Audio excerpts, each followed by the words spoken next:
What's up everyone, welcome back to a brand new series.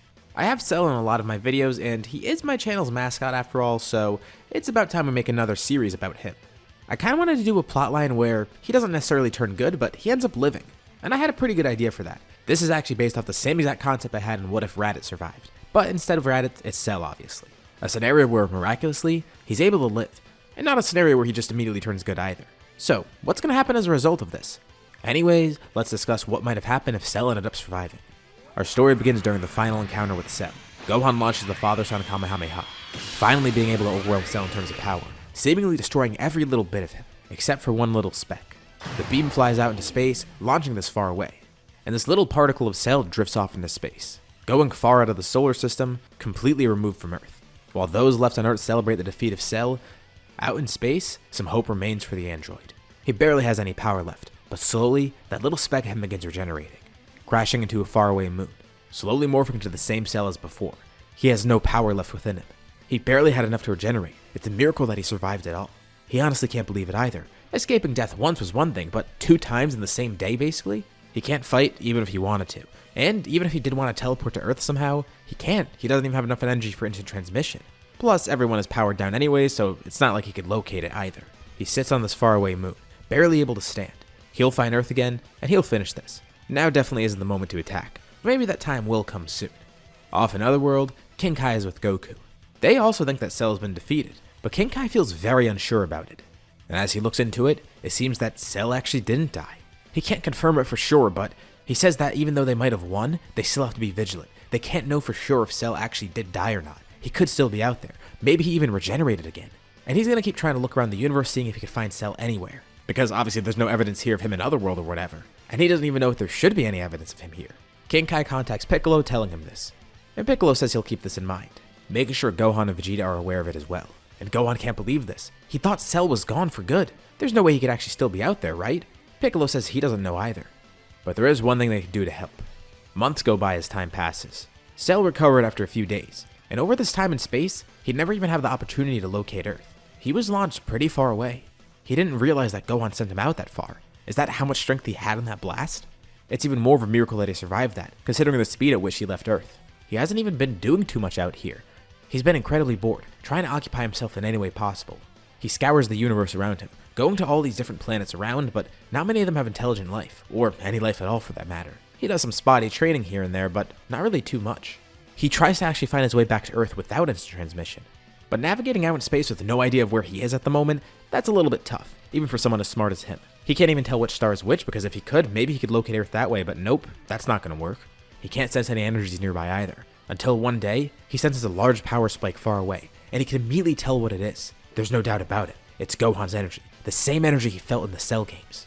Back on Earth, Piccolo and Gohan are training together. Piccolo wants Gohan to tap into that same power again. He doesn't think that Cell is out there, but regardless, he doesn't want Gohan to lose focus. And if Cell is alive, then it's even better to do this because Gohan could just defeat Cell again.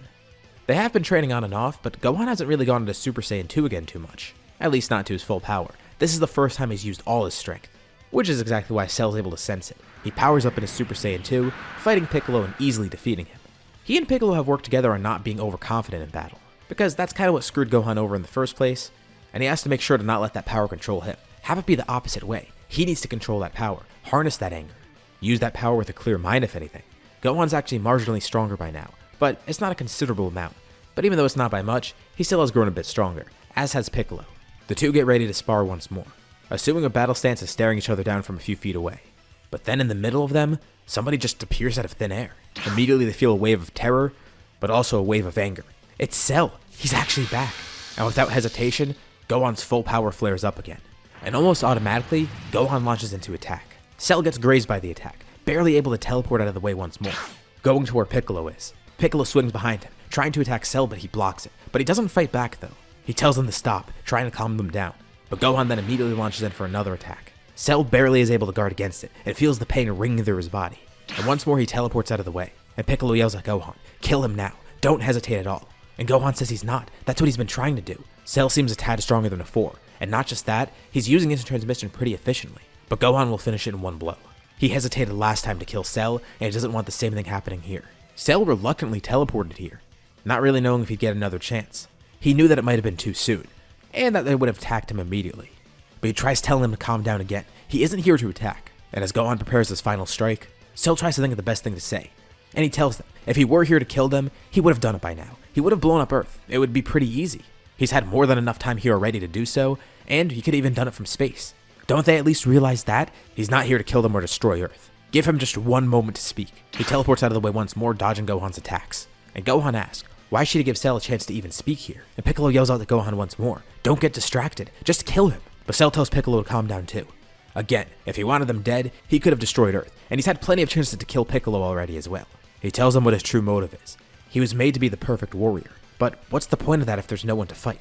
All he aims for is a good fight, and after mulling on it, he's come to realize that's his purpose in this universe. All that time alone out in space, secluded from everything and everyone, alone with his thoughts and his own intellect. He recognizes that Gohan has the potential to be the greatest warrior ever, and the greatest rival to Cell. That's the whole reason he came back. He wants to face Gohan again. And he knows if he just destroys Earth and everything around here, that's not going to work. He's tried that method before, and it didn't work out. He knows he'll just walk into his death again. He simply wants to fight the strongest people in the universe. That's his only goal, just to grow stronger, just to fight, continuously experience the thrill of battle. Besides, he's his own person. Why should he still follow the purpose of killing Goku? Why give in to what Jiro wanted his purpose to be? Goku's already dead anyways, and Cell has his own free will. He should focus on what makes him happy. Of course, this isn't to say he's good now. He hasn't just had some change of heart. It's just that he realizes he could attack, he could destroy everything here, but that wouldn't work. That would just leave him bored. Why go after Gohan and get revenge against him when he could just fight him for as long as he likes? Possibly even facing other great warriors on this Earth too. If Piccolo were to grow stronger again, that first time he faced Cell, that was his first true opponent. Or Vegeta, that time that he fought Cell. Cell knows that the warriors on Earth have some great potential. Sure, there is some fun in destroying it, but long term, the real fun comes in facing them. He tells them because he wants them to keep growing as warriors. He'll keep growing as well. They don't need to worry about him destroying Earth, or killing them for that matter. There's no fun in that. And while it might seem like he's not a threat, realize that he's doing this for completely selfish reasons too. Just to test his power, boost his own ego. And Gohan asks why they should even trust Cell after what happened last time. He killed Goku. He killed so many other people too. And Cell says that if Gohan really must kill him, he could do so. But today won't be that day. Gohan quickly launches a blast, but Cell teleports away once more, going to wherever he senses the next energy that he feels. Smiling as he does so, he looks forward to their next encounter. Piccolo gets mad and tells Gohan he should have just killed Cell right away, but Gohan says something is different about his demeanor. He wasn't speaking like he had bloodlust, but rather that he just wanted to actually battle. Also, the thing he said about not wanting them to die. He's right, he could have just killed them by surprise if he really wanted to. And he knew that he was completely outmatched here, so why would he teleport here just to try and kill them with his own hands? It sounds like the true reason he came here was to actually give them some sort of message. It's not his style to kill them by surprise, and it was impossible for him to kill them by just actually fighting here. Gohan tells Piccolo he could feel the maliciousness in his energy, but it wasn't the same type as before. And as Piccolo thinks on it, he realizes that he kind of felt the same thing, and Gohan's logic actually does make sense here. He actually calms down a bit. Well, everything he said pretty much is true. And if anything, this is a good example that Gohan's growing. He felt Gohan's power spike even farther beyond where it was before. The immeasurable rage that he felt from seeing Cell again. But somehow he did control himself, keep his composure. If he truly did lose all control, he would have just killed Cell on the spot without any questions. But he actually tried to hear him out, even if it might have been a bad thing. And Piccolo does think back to what Cell was like before. Cell seems pretty content being perfect. He still is. And of all their foes, he was the only one to make a tournament and try to give them a fighting chance. He surprisingly even kept his word to let them train for 10 days without killing them. He's not an underhanded villain like anyone they faced before. Sure, he still is a villain, but not the same as them. But Gohan assures Piccolo, next time Cell's here, it won't be an issue. He'll give Cell what he wants, a true fight, a test of their powers. And it will be a fight to the death. If Gohan loses, that means he simply failed as a warrior. But that's not going to happen. Cell's going to create a rival that he won't be able to surpass. Gohan needs to do this, not just for himself, but for the sake of Earth, the sake of everyone around him. And most importantly, to make up for what happened to Goku. Well, Piccolo's glad that this will at least motivate Gohan. But he wonders what Cell is really going to be up to for the time being. Is that his only motive? Surely it can't just be that simple. If anything, that kind of actually reminds him of Goku. You know, the fact that he just wants to fight someone. But it does make sense actually. I mean, he was made in Goku's image after all. So him being obsessed with just having a great battle, it kind of makes sense to Piccolo that he's like that too. He was also made to kill Goku, so why not fight fire with fire? Piccolo still isn't too sure what to think on this, but everything that Gohan said, it kind of does make sense. Out in space, Cell starts training once more. It's not too great without a partner, but he does grow stronger. But also he spends a lot of time traveling the universe, trying to see if he can find any other strong warriors, which he really can't. But once again, He's out there just alone in the vacuum of space, alone with his thoughts, just pondering. This universe is so vast, but there's nothing around to do. If he truly becomes the strongest warrior, the true epitome of perfection, and he destroys his foes, his potential rivals, what is there left for him to do? Just go around this empty expanse of nothingness? Destroying planets? Where's the fun in that? Cell can't see himself living like this. There has to be something else to keep him going, to keep him motivated. Sure, he can become the strongest warrior. He knows he has it in him. He's ascended perfection once. He could probably do it again. But what's the fun in that perfection if there's no one to test it out against? And he smiles a bit, thinking about it. He will surpass Gohan, and one day they'll battle again. He's thankful it went this way. He's glad he didn't just kill Gohan and destroy everything. And he's glad that he didn't die by Gohan's hand. This is a new chapter in his life. Years pass. And on Earth, of course, Cell never shows up. But Gohan and Piccolo continuously train together. And Vegeta hears about the whole encounter with Cell and can't believe they didn't kill him again. And if he ever sees Cell again, he doubts that he could defeat him. But knowing that he's out there makes him kind of want to. He's already sworn off fighting, but reluctantly, he resumes his own training. Just in case, basically out of self-preservation. He accepted that Kakarot and Gohan, they're just above him. He might not surpass them, but he could still improve himself, still become a stronger warrior. Sure, he may have been outdone by both of them before during the Cell games, but that doesn't mean he should stop, throw away everything he's worked for. He'll ascend his own limits, in his own way. And over this time period, Vegeta is able to harness Super Saiyan 2 for himself. He, Piccolo, and especially Gohan have grown a lot stronger. And Gohan's especially confident that he could beat Cell. And it's not the cockiness that he had before, it's confidence. He knows he could do it. He knows he won't mess up. He won't let its power get the better of him. And if Cell truly is a threat, he'll stop that threat. But he does think about what Cell said. Cell could be his rival, push him even further. The two could build off each other, improving that way. Gohan can't put his trust in Cell. Besides, his only experiences with Cell were him trying to kill him, and then him just popping into Earth one day randomly to say, hey, let's be rivals. He's not going to trust Cell that easily. But finally, one day after so long, Cell actually does return to Earth. Vegeta and Piccolo are ready to fight right away. But Cell reiterates, he's here for Gohan. It's like he said before. He is curious on how strong they've grown as well, but he knows that Gohan still has to be the strongest, right? And Gohan does step up, walking towards Cell. And Cell notes how Gohan's actually different from before. It really has been a while. He's no longer that child that he fought before. And the two stare each other down as Gohan walks closer. Gohan tells Cell he was waiting for this. He's not sure if Cell is a threat or not, but warns Cell he is prepared to kill him if he does try anything like that. But Cell reminds them, again, if he really wanted to, he could have done so easily. He's a man of his word after all. He might not be their ally. He might not be a good guy, but they can at least trust that he's being honest. And Gohan's not so sure about that. But Cell laughs. Alright, well, if Gohan does need to kill him, he'd like to see him try. Show that full power. And Gohan can see through Cell's cockiness. He does seem threatening, but not like before. And Gohan knows Cell is just trying to psych him out, trying to get that anger to come out again, just like he did during the Cell games. That evil in his ki is still there, but he can tell that Cell is genuine in his goal. He actually does just want to fight. That Saiyan side, it's taking over him. The two get ready to face off. Cell assumes a battle stance and then powers up. His aura is fierce, looking like Gohan's Super Saiyan 2 aura, but he looks no different than before.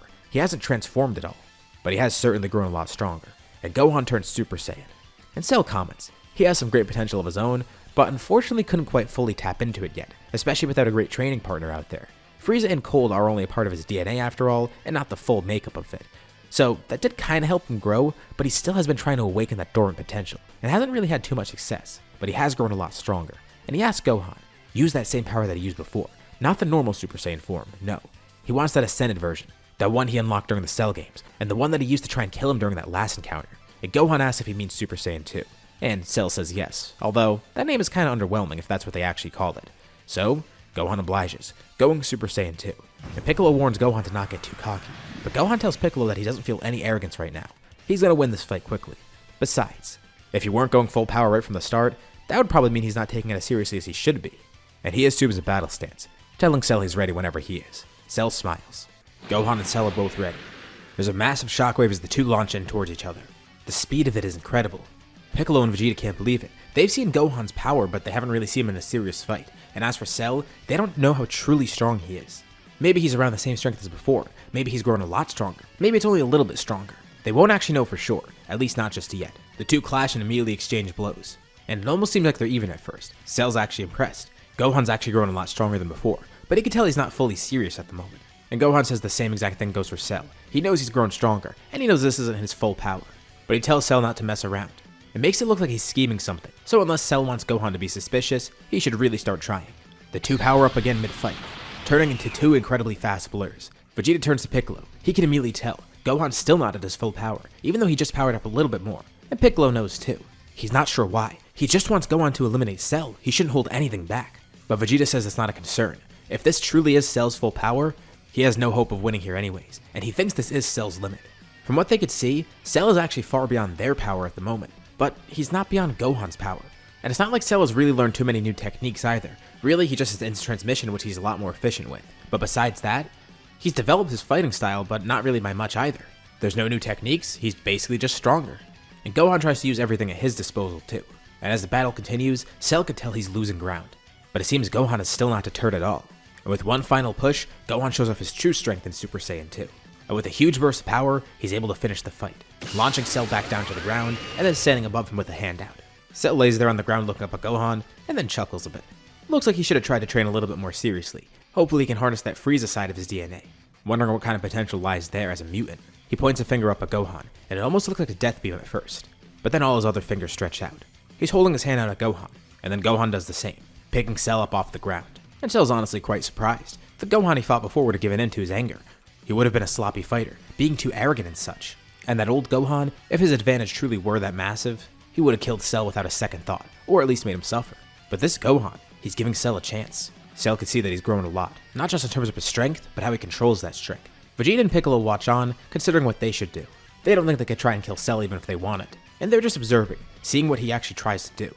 Worst case scenario, Cell tries something and Gohan's got the advantage. They know that at least. But Cell actually seems content. He got his fight with Gohan, and he lost fair and square.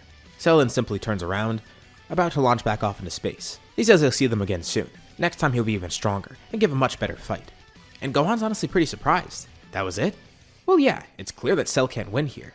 But he'll be back much sooner than he was this time. Although, right before he leaves, he turns around, hatching an idea. He knows he lost here, but he's curious. He wants to see Gohan's real full strength. He wants to know what he's going to be facing next time. It shocks Vegeta and Piccolo a bit at first, but they're not too surprised. Cell saw right through Gohan's ruse and knew that he actually had more strength locked away. But Gohan is a little bit surprised that he noticed. He says he hopes Cell takes no offense to it, but he held it back because it would have made the fight very boring if he just went to his full strength right away. After nearly 7 years of training, he's grown way stronger than Cell can even imagine. But that's fine. He'll show his full strength to Cell. There shouldn't be much harm in it. He firmly plants his feet into the ground, and right when he's about to start charging ki, Cell makes a strange expression. He places his hand on his head and looks confused, and his face contorts from a look of confusion to a look of pain and agony. His other hand comes to his head. He starts screaming, writhing in pain. He powers back up fully, and no one knows what's going on. He just tells him to stand back. What is this? Is this something that he had locked away? This agony, he can't believe it. Gohan looks to Piccolo asking what's going on, but he's just as confused. But Piccolo could sense his energy, the maliciousness within it. That evil side of it is flaring up again. But it's not like what they felt before, not even during the Cell games. It's a much more intense evil, almost as evil as Frieza's ki. And his aura morphs, even turning red for a bit, and Cell collapses to the ground. Gohan's not too sure what to do. Is this some sort of ruse that he's trying? But he kinda doubts that. It seemed too real. Plus, that doesn't explain why his energy completely changed. It's not some normal transformation, it's something else. And then Cell slowly rises up off the ground. He sounds dazed, and asks what this is. He says he's not too sure, but he likes it. And he fully turns around, looking back at Gohan. He's wearing a cocky smirk, but on the black part of his head, there's an M. Vegeta asks Piccolo if he has any clue what this might be, because he's kind of at a loss for words too. And Piccolo says whatever it is, it's not Cell. Something has changed in him, and it doesn't seem intentional. It's not a normal transformation either, it's something completely different. Cell assumes a battle stance once more, and asks Gohan, would you like to try another round of fighting? And Gohan cautiously assumes a battle stance. He tells Cell straight up, he doesn't know what this is. And for that reason, he's going to do everything in his power to actually stop Cell. Because he doesn't think this is actually him either, which makes it even more dangerous. And then something diverts his attention. A little bit farther away, he senses two other powers, now that he's trying to focus. Vegeta and Piccolo notice it too, and Gohan tells them, go try and figure out what this is. Something's not adding up here. He could face Cell, well they can get to the bottom of what's ever going on, because it seems like they're not alone here. Cell might have not been the only one to come to Earth. Are they under attack or something? Gohan asks Cell what this is, and Cell says he's not even sure. All he knows is that it feels great. It's like some side of him woke up that he didn't even know was there. And as Gohan focuses more on Cell's energy, he notices it feels a lot like Frieza and King Cold. Cell's energy was always weird, it felt like an amalgamation of everyone, but now it just feels very insidious. And the Frieza part of it is very noticeable. Cell says he's going to make this fight a bit more interesting though, and he knows Gohan is very familiar with this technique. He held this back before because he wanted it to be a one-on-one. But now he knows Gohan can handle it, as he spawns a couple of Cell Juniors, each sporting the same M symbol on their foreheads. Now he expects Gohan shouldn't hold anything back. Fine. If Cell really wants that, he'll do it. As Gohan gets ready for the fight, Vegeta and Piccolo are flying towards those other energies. And as they're flying, Vegeta sees something small flying towards him. He lifts his arm up to block it, and it hits his glove, and his glove starts turning into stone. He quickly throws it off, not knowing what that is. And then they see more of that flying towards them. The two descend to the ground below. Also seeing Vegeta's glove land nearby, shattering. It looks like it turned into stone or something. There's a large pink man standing there, wearing that same M symbol on his head. Whoever this is definitely is a threat, and is related to what's going on with Cell. They'll pry some info out of him, but first, it looks like they're gonna have to deal with him the old-fashioned way. Vegeta tells Piccolo he'll handle this. He doesn't know what it is, but he sees some dome not too far away, telling Piccolo to go inside of that building. Piccolo could tell it's not any normal building. It's actually a spaceship, and he doesn't realize it, but he'll go and check that out. Vegeta says he should be able to handle this, as he then powers up, showing off Super Saiyan 2. Vegeta asks the man if he has a hand in this. Whatever happened to Cell, it almost seemed like he was being possessed by something. And if that's the case, is he the ringleader, or is he also one of those pawns? Dabura says he's not a pawn, and he tells Vegeta not to underestimate him. Letting his friend go into the ship alone was probably a mistake, but Vegeta begs to differ. Dabura might be underestimating him, if anything. Piccolo prepares to fight against Pui Pui. Vegeta gets ready to face Dabura, and Gohan's battle with Cell finally begins. The ground rumbles beneath Vegeta and Dabura's feet. The entire ship starts shaking too. Pui Pui's distracted, and it gives Piccolo an opportunity to just kill him right away. Not that he would have been a problem in the first place, but Piccolo can immediately tell what this is. He descends further into the ship as he senses Gohan's energy grow stronger and stronger. Cell and the Cell Juniors look on dumbfounded. He knew Gohan had more strength locked away, but not like this. It's this much higher? His power continues to soar as his hair starts to grow out too. Cell tells the Cell Juniors to attack, and they fly in, but Gohan lets out a burst of power, sending them flying back. His transformation completes. He stands there, looking drastically different. The Cell Juniors try to attack again, but then they just all explode. In one swift motion, Gohan killed all of them, and Cell couldn't even see him moving. It looked like he just stood there motionless. Gohan vanishes from sight, instantly appearing even closer in front of Cell. Cell feels a sharp pain to his stomach. The power of it's incredible. He tries fighting back, but none of his attacks can land on Gohan, and with a single kick, he sends Cell flying, with Cell planting his feet into the ground to catch himself. Gohan tells Cell he's sorry to make this quick, but he doesn't know what's going on with Cell now, and that's concerning him. He's not going to make the same mistake he did last time. And with one more attack, he knocks Cell unconscious. And not too far away, Gohan can feel Vegeta's power rising too. He's facing someone as well. But it seems that battle was pretty short-lived, as Vegeta lands the finishing blow on Dabura. Pathetic. He expected more of whoever this guy was. Gohan quickly flies over, landing next to Vegeta, while also holding Cell. And Vegeta's not surprised that Gohan knocked him out, but why'd he bring him over here? It's too dangerous to be near him. But Gohan says it's fine. If he does wake up, Gohan will be able to beat him again. Besides, if they leave him alone, that's more dangerous if anything. They need to keep an eye on him. They go into the ship, descending towards the bottom. And right when they get in there, they see Piccolo fighting the Yakon, killing him pretty quickly as well. Piccolo sticks a hand down, launching a hold down towards the bottom of the ship. They still don't really have too much info, because Cell really knew nothing, Dabura wouldn't really give too much info to Vegeta, and same goes for Pui Pui and Yakon. Mainly because Piccolo killed Pui Pui too quickly. Well, nothing Yakon said was really that intelligent. All they know is that some guy named Babidi here, and Dabura is apparently his servant or something. He seemed incredibly loyal to that guy, and they wonder if that has something to do with what happened with Cell. They make it to the bottom of the ship, and there, they're greeted by Babidi. But Babidi doesn't give anything away. He just needs to stall a little bit for time. He thanks everyone for their help. He's already got what he needs. Well, whoever this guy is, he did try, but whatever plan he has is stopped here. Although Piccolo does wonder, what was his endgame? Before he kills Babidi, he at least wants to know that, why he's here and how he found them. And what happened with Cell? Well, simply put, he possessed Cell, using him to his own gain. What, using him as a weapon to try and kill everyone else? That wasn't going to work too well. Babidi says it wasn't because of that. It wasn't too tough to possess Cell either. He was actually very easy to possess given his latent maliciousness, thanks to the Frieza and King Cold part of him. He was kind of hard to control though. He didn't willingly give in to the possession, and it was mainly that dormant Frieza and Cold part of him showing through. Piccolo, Vegeta, and Gohan all find this pretty strange. But why here? What's the motive? And they notice Babidi glancing nervously at something nearby. It's some weird structure that they noticed before, but now they're paying more attention to it. It's some giant ball, and there's a little gauge at the bottom of it. Babidi lifts a finger up, and then telekinetically pulls Cell over towards him, quickly then stabbing Cell, for a brief moment only, and then placing that inside the egg. He only needed a little bit more energy, and thanks them for bringing Cell here. Not that it would have mattered. If they tried to kill Babidi, that would have given just enough energy to revive Buu as well. They were already screwed the second they got down here. Cell, Vegeta, and especially Gohan gave him more than enough energy. What's Buu? The egg behind Babidi starts shaking. Steam flies out of it. Vegeta lifts a hand up, trying to launch blast at it. Piccolo and Gohan follow suit, but nothing's working. Gohan then dashes in and pulls Cell out of the way. noticing the Majin symbol on his head disappearing. So that truly wasn't Cell. He didn't know what was going on. And Babidi mentioned that maliciousness within him, it was dormant. It's interesting for him to keep in mind, but that's not the main focus right now. The main focus is whatever's happening to that egg. It looks like it's about to explode, and then Babidi teleports everyone out of the ship alongside the egg, with more steam bursting out of it as the egg fully cracks open. What is he talking about? All this energy, and how did they help? How did he even get their energy? Was this because Gohan showed off his true power? Maybe if he actually used less here, this wouldn't have happened. But no, then he might have not been able to defeat Cell as quickly as he did. It seems like they were screwed the second he possessed Cell. They look up in the sky and see the cloud of smoke forming into something else, then turning to a giant pink blob as Majin Buu finally reawakens, descending down to the ground next to Babidi. Cell slowly gets up, regaining consciousness, holding his head once more. He's confused, but furious. He kinda knows what happened, still having a bit of his memory, but he still isn't too sure what went on. The first sight that he sees when he wakes up is Majin Buu, and then he sees Babidi. He knows his face, and the voice, he recognizes it. He somehow remembers that from when he was being possessed before. He saw an image of Babidi in his mind. He heard that voice talking to him before he turned into whatever Babidi turned him into. And Babidi says it was a shame. He would have loved to use Cell as a servant a bit more, but it's okay. Buu was revived, so that's really all that he needs, and he thanks Cell for his help. The group stands back, not too sure what to do, but Cell's angry. He's furious, and he slowly walks up towards Babidi, and they try to stop him, but he says he's gonna make that bastard pay for trying to usurp his perfection, trying to use it for himself. Who does he think he is? And Gohan could tell that's the Cell that he knew from before. Cell says he can't remember too much. It felt like he was in a trance or something. Someone had a little bit of control in him, but whoever was controlling him got distracted, and that's how he was able to fight back, breaking free of that grasp, overcoming that evil side of him once again.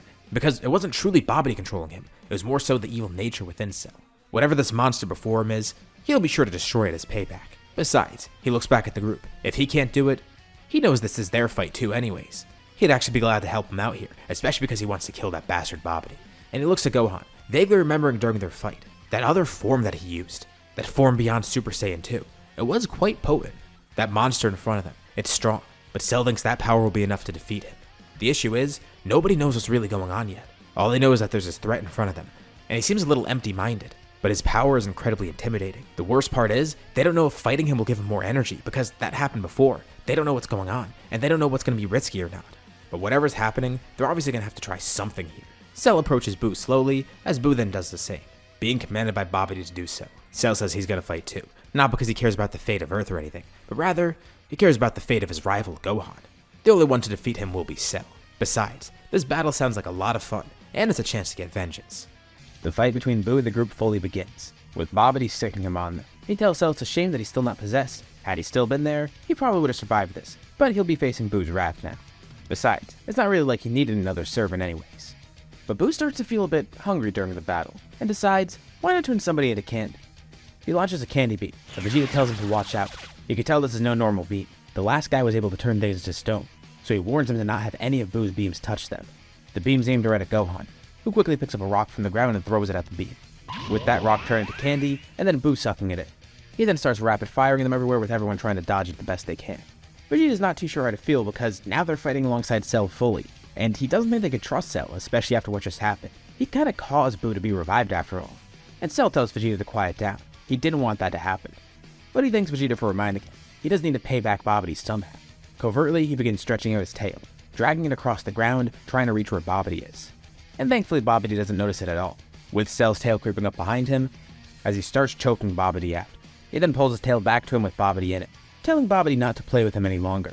And Babidi's barely able to speak, and he only has one shot at this, telling Buu to attack immediately, with Buu launching in and then Cell keeping distant, stretching his tail out and using Babidi as a meat shield. And just in the nick of time, Babidi's able to stop Buu, telling him to cut Cell's tail, which he does. That was a bit too close for Babidi. But Cell can clearly see now, Babidi's controlling that blob. Without Babidi, Majin Buu might not be able to do anything intelligent. And Cell has an idea. Maybe if they just get rid of Babidi, that'll solve all their problems. And there's only one way to find out. Cell's severed tail is still on the ground near Babidi, and Cell hasn't regenerated a new one, and maybe he can kind of control that somehow. All the while everyone else is fending off Majin Buu. And it's actually not too tough, especially with Gohan there, who decides to use his full power once more going into Super Saiyan 3. The issue is they need to hit Buu with one strong attack, and they need to be really careful about it, but if they could get that one attack in, that'll be enough to prevent him from regenerating. But meanwhile, Cell has a different objective. He's trying to get rid of Babidi. Babidi actually is a big issue here because he's basically planning everything for Buu, being the brains for him in this battle. The Cell starts wailing on that detached tail, and slowly, it creeps up on Babidi, wrapping around him once more, but this time wrapping around his mouth too, so he can't yell out to Buu. Cell then stretches it out, reattaching it to himself. It was a bit tough to focus on and control from that distance, but it worked, and he starts actually absorbing all of Babidi's power. This way he can kill him and get a nice little snack with it too. Plus, he wonders what kind of abilities he'll get from Babidi. And as he absorbs Babidi, he doesn't feel too much strength from it. Sure, it is a little bit of a boost, but not a noticeable boost in power. But he feels a strange sensation take over him. Gohan then yells out at him, telling him to watch out. Cell was so focused on Babidi that he didn't even pay attention to Buu, and a candy beam flies right towards him. Instinctively, he does put his arms up to guard it, only realizing at the last second what it is. Gohan, Vegeta, and Piccolo watch on, thinking that Cell is going to turn into candy, but somehow, Cell's completely fine. He didn't even feel anything from the beam. And Buu looks on a bit confused, trying to do it again. He wants Cell to turn to candy. Maybe that was a fluke. He launches another, and it hits Cell, doing nothing. And then another, and then another. He launches a flurry of candy beams at Cell, but none of them do anything. And he wonders, maybe this has something to do with Babidi. He did absorb his whole essence after all. And maybe he has control over his magical abilities now too. Wondering if he can somehow tap into that. Or even better, maybe he can control Buu. But Gohan's not going to waste any time here. He'll end this now. He's still worried that using his full power might play into Babidi's plan somehow, but Babidi's gone, and this is the only way to find out. Because again, they don't know anything about what's going on here, why Babidi's here, or how their energy was even taken in the first place. They just know that it was taken, and giving off too much energy might be a problem. Plus, the longer he uses Super Saiyan 3, the more that power's going to leak out. And Gohan starts charging, but Cell tells him to hold on for a minute. As far as he could tell, what Gohan's about to do definitely won't hurt. But he does want to try something else just in case, something that might be a bit safer. Babidi can manipulate the evil in people, and now Cell has all of Babidi's powers absorbed within it. He did take Babidi's entire essence after all, and that makes Cell wonder, maybe he can manipulate the evil in other people, and maybe he can suppress it somehow. Do that to Majin Buu, basically neutering him. He definitely has these abilities now. He wasn't affected by the candy beam at all, so maybe he has the rest of Babidi's powers too. Gohan powered back down, telling Cell to make it quick, and if this doesn't work, he'll just erase Buu without any trace. The only reason he's letting Cell try this is because he is still wary about giving off too much energy. So Cell tries to focus on Buu, trying to pinpoint that evilness within him, trying to tap into those powers that he got from Babidi. And it works. He's actually able to locate that evilness within Buu, try to suppress it. And Piccolo comments on it too. He can feel that energy fading. Not only is Buu's power in general going down, but that dark malicious side of his ki, it's becoming less prevalent. Surprisingly enough, Cell's able to do it. He's able to do the opposite of what Babidi did. Instead of amplifying the evil in someone's heart, he used it to negate the evil in Buu's heart, suppressing it, with Buu falling to the ground unconscious too. They're impressed with this power, but also a bit terrified that it's now in Cell's hands. And he walks over to Buu smugly. Honestly, he's surprised that worked. He didn't think it would go that well. But he notices something strange. On Buu's back, something begins bubbling almost. Hot air shoots out of it, and Cell barely jumps out of the way. And they feel the evilness spike again, but this time, it's pure evil. There's nothing innocent in it, and it's a little bit weaker than before too. As something then flies out of Buu, that evilness completely split from him this time. Standing there now is a gray Majin Buu. Cell doesn't know how this could have happened. He suppressed that evil. They all felt it too. But Piccolo theorizes. Buu is a being that was made from pure evil after all. He doesn't know how, but that fat Buu, somehow that evil was a little bit suppressed. And Cell tried to fully suppress it, but that made Buu unstable, causing that evil to fully split out of him. And they could feel the energy in the other Buu, the good one. There's not a speck of evil in his energy, while the other gray Buu, it's pure evil. Whatever Cell did seemed to have worked, but it just didn't go exactly how he wanted it. And Gohan steps up this time saying he doesn't want to take any more risks. He aims a hand out at the evil Buu, and without hesitation, launches a beam that completely erases it, without even powering up into Super Saiyan 3 either. Vegeta's amazed watching this. He thought Gohan would at least have to transform for that, but no, he was able to do that in Super Saiyan 2. Is he really that powerful in that form alone? He probably could have been the Fat Buu that way as well. Gohan says he's preserving his energy, but he used the full strength of Super Saiyan 2 there. Besides, he learned the hard way to not be too safe with a foe who could regenerate after all.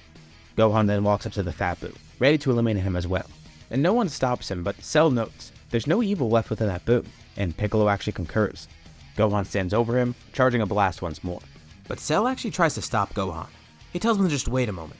He might have an idea of what to do with Buu. But Gohan doesn't really want to listen to it. He just wants to eliminate him now. He still has no clue why these people were even here in the first place, but they're not here for good reasons. They can't let this monster live. But Cell grabs Gohan's arm, telling him to just observe. Cell places a hand on Buu, trying to give a little bit of energy to him. What's Cell planning? Buu then lifts himself up, now conscious again. But he reminds them, he has all of Babidi's powers now. Maybe he can command Buu, or at least figure out how to command him if he can't right now. But more importantly, he tells them once again, focus on his energy. It's like what Piccolo said, and it's like what they felt before. There's no evil in him at all. This guy poses no threat. And Gohan wonders what Cell's trying to say. He has some sort of plan in mind, doesn't he? Why is he keeping Buu alive? The real reason is, I want Buu to live in one of my scenarios for once. He always ends up dying, so this time, I'll let him stick around. But as for the actual scenario itself, the reason Cell has is actually pretty strange. He's out in space, all alone the entire time. They clearly don't want him here on Earth at all.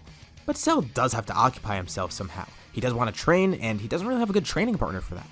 Having a pal out there in space could really help him out, not just in terms of power, but just in terms of his boredom too. And he asks Buu, can he breathe in space? And Buu just nods his head. Perfect. Look, it would be great to bring him out in space with Cell. He's the only one who can go out there anyways. And Cell says if they let him keep Buu alive, then he won't stay on Earth. He can clearly tell Piccolo and Vegeta aren't too sure about it, and maybe not Gohan either. That doesn't mean he's going to leave Earth alone though. He will come back, especially to fight Gohan again. And Cell asks Buu to come train with him. He says he'll get him all the candy he wants. They can just turn random asteroids into food. And Buu cheers. He's pretty excited about it, but Vegeta's not so excited about it. He says this is bad news. They can't let Buu live.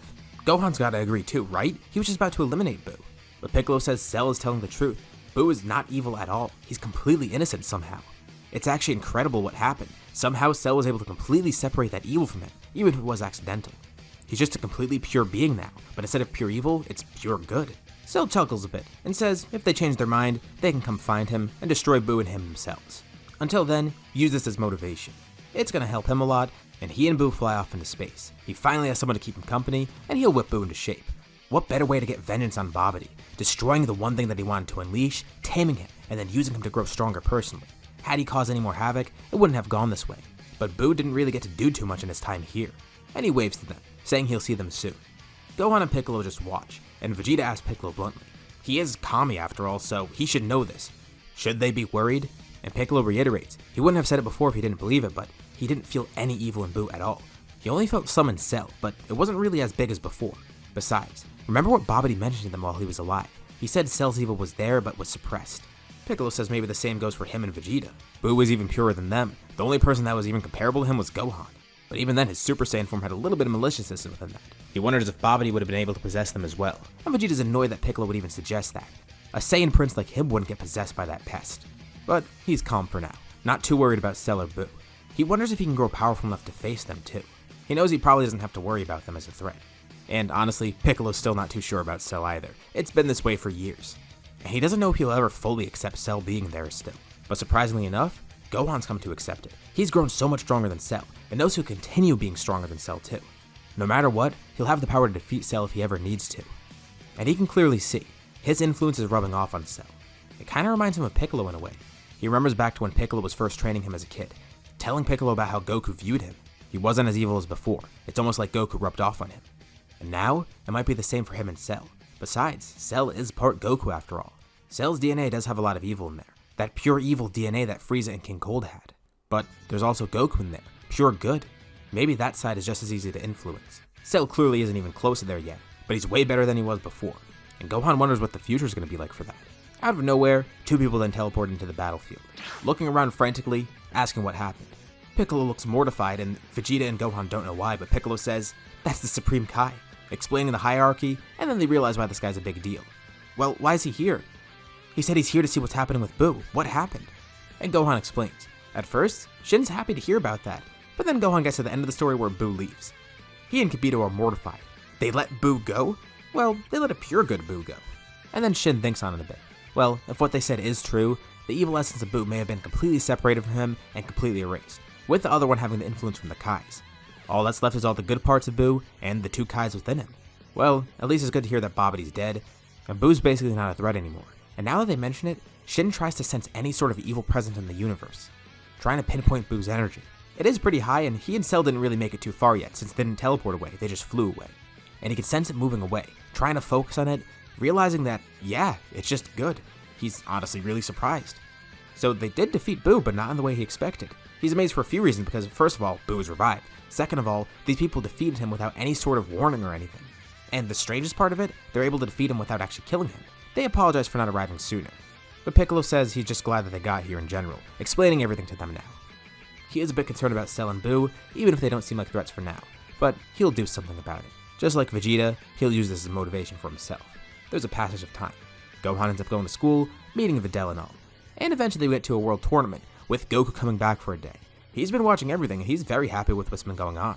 And this tournament's actually not going to be crashed. it goes pretty smoothly, and the outcome of the tournament is pretty unsurprising.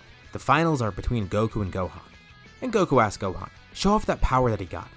He has been watching from Otherworld after all, and knows that new strength that he has. He says not to hold anything back. He won't hold back either. Gohan then powers up into Super Saiyan 3, with Goku surprisingly doing the same. He tells Gohan he was able to learn this while he was dead as well, and it seems to work a lot better in Otherworld. The two both clearly recognize the upsides and the downsides of this form. And it seems with Goku being dead, it's a little bit easier to use here. Although it will shorten his time in the living world, so he has to kind of use it sparingly here. He doesn't want to go back too soon after all. The two fight, and much to Gohan's surprise, he ends up winning here. Goku knew he had it in him. Even though he's been training non-stop for 7 years in Otherworld with the greatest warriors ever, he knew that Gohan would be able to stay ahead. But he still has one more challenge ahead of him, Mr. Satan. After beating Goku in the finals, he now has the chance to fight Mr. Satan one-on-one, who actually faked a sickness before and is now going up against Gohan. Looks like he's going to have to fake it again here, but Gohan throws the match because he doesn't want to piss off Adele's father. He already isn't really on his good side. And with the Buu events not happening here, it's the only opportunity he has here to make himself look good to Mr. Satan. But Goku enjoys the remainder of his day here on Earth. He wonders if that Buu guy will ever return to Cell. He's surprised that Cell's not here now too because he'd actually like to see him again, even though he was the one responsible for his death. But he's sure he'll see him again soon somehow. And with his day up, Goku ends up returning to Otherworld. Goku continues his training there. Gohan, Piccolo, and Vegeta continue on Earth, while Cell begins his new training with Buu in space. Cell and Buu stay in space for a long while, doing exactly as Cell planned, training and exploring the universe as well. He will return to Earth eventually. When that is, he doesn't know. But someday he will face Gohan again, and he will beat Gohan this time. He could train with Gohan, but he thinks it's more fun this way. Plus, this is more accepted. He doesn't necessarily think it's a great idea to be on Earth, especially because everyone remembers him as a terrifying threat.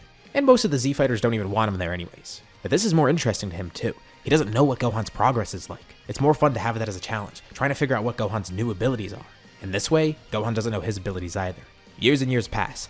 Nothing big happens on Earth, besides the obvious of Gohan and Videl getting married. Since he still did meet her as the Great Saiyaman, and she eventually did learn that he was the one who actually defeated Cell. And also learning that Cell is still alive, which is kind of terrifying. But he doesn't seem to be a threat, and Gohan says he doesn't know when Cell will return. One day though, Gohan gets a message from King Kai. And he hears Goku too, glad to talk to both of them. And King Kai says that he wished he spoke under better circumstances. He's calling because there's an issue. Beerus came to visit them on his planet, and he's warning Earth now of Beerus' presence. Gohan of course doesn't even know who Beerus is, but he's caught up to speed. At first Gohan was worried that it would be Cell, but it's actually a god of destruction? That does sound terrifying. But King Kai says that he can manage it. They just gotta make sure not to piss Beerus off at all. He's looking for something called a Super Saiyan God, and Gohan obviously has no clue of what that is. Goku even mentions Super Saiyan 3 wasn't enough to please him. He thinks Gohan's own Super Saiyan 3 might be able to do something, but he isn't entirely sure. And not long after this warning, Beerus does show up on the planet. This is still during Bulma's birthday party, and he's able to enjoy a lot of great food. And he's glad too because he sees a couple Saiyans around, specifically Vegeta and Gohan. Vegeta's terrified, but Gohan knows that they're not supposed to piss Beerus off. So he tells Vegeta they should just be straight up with him. Tell him about the fact that they don't even know what the Super Saiyan God is. And Vegeta's worried about how this is going to go out, but he doesn't know how else for Beerus to find out.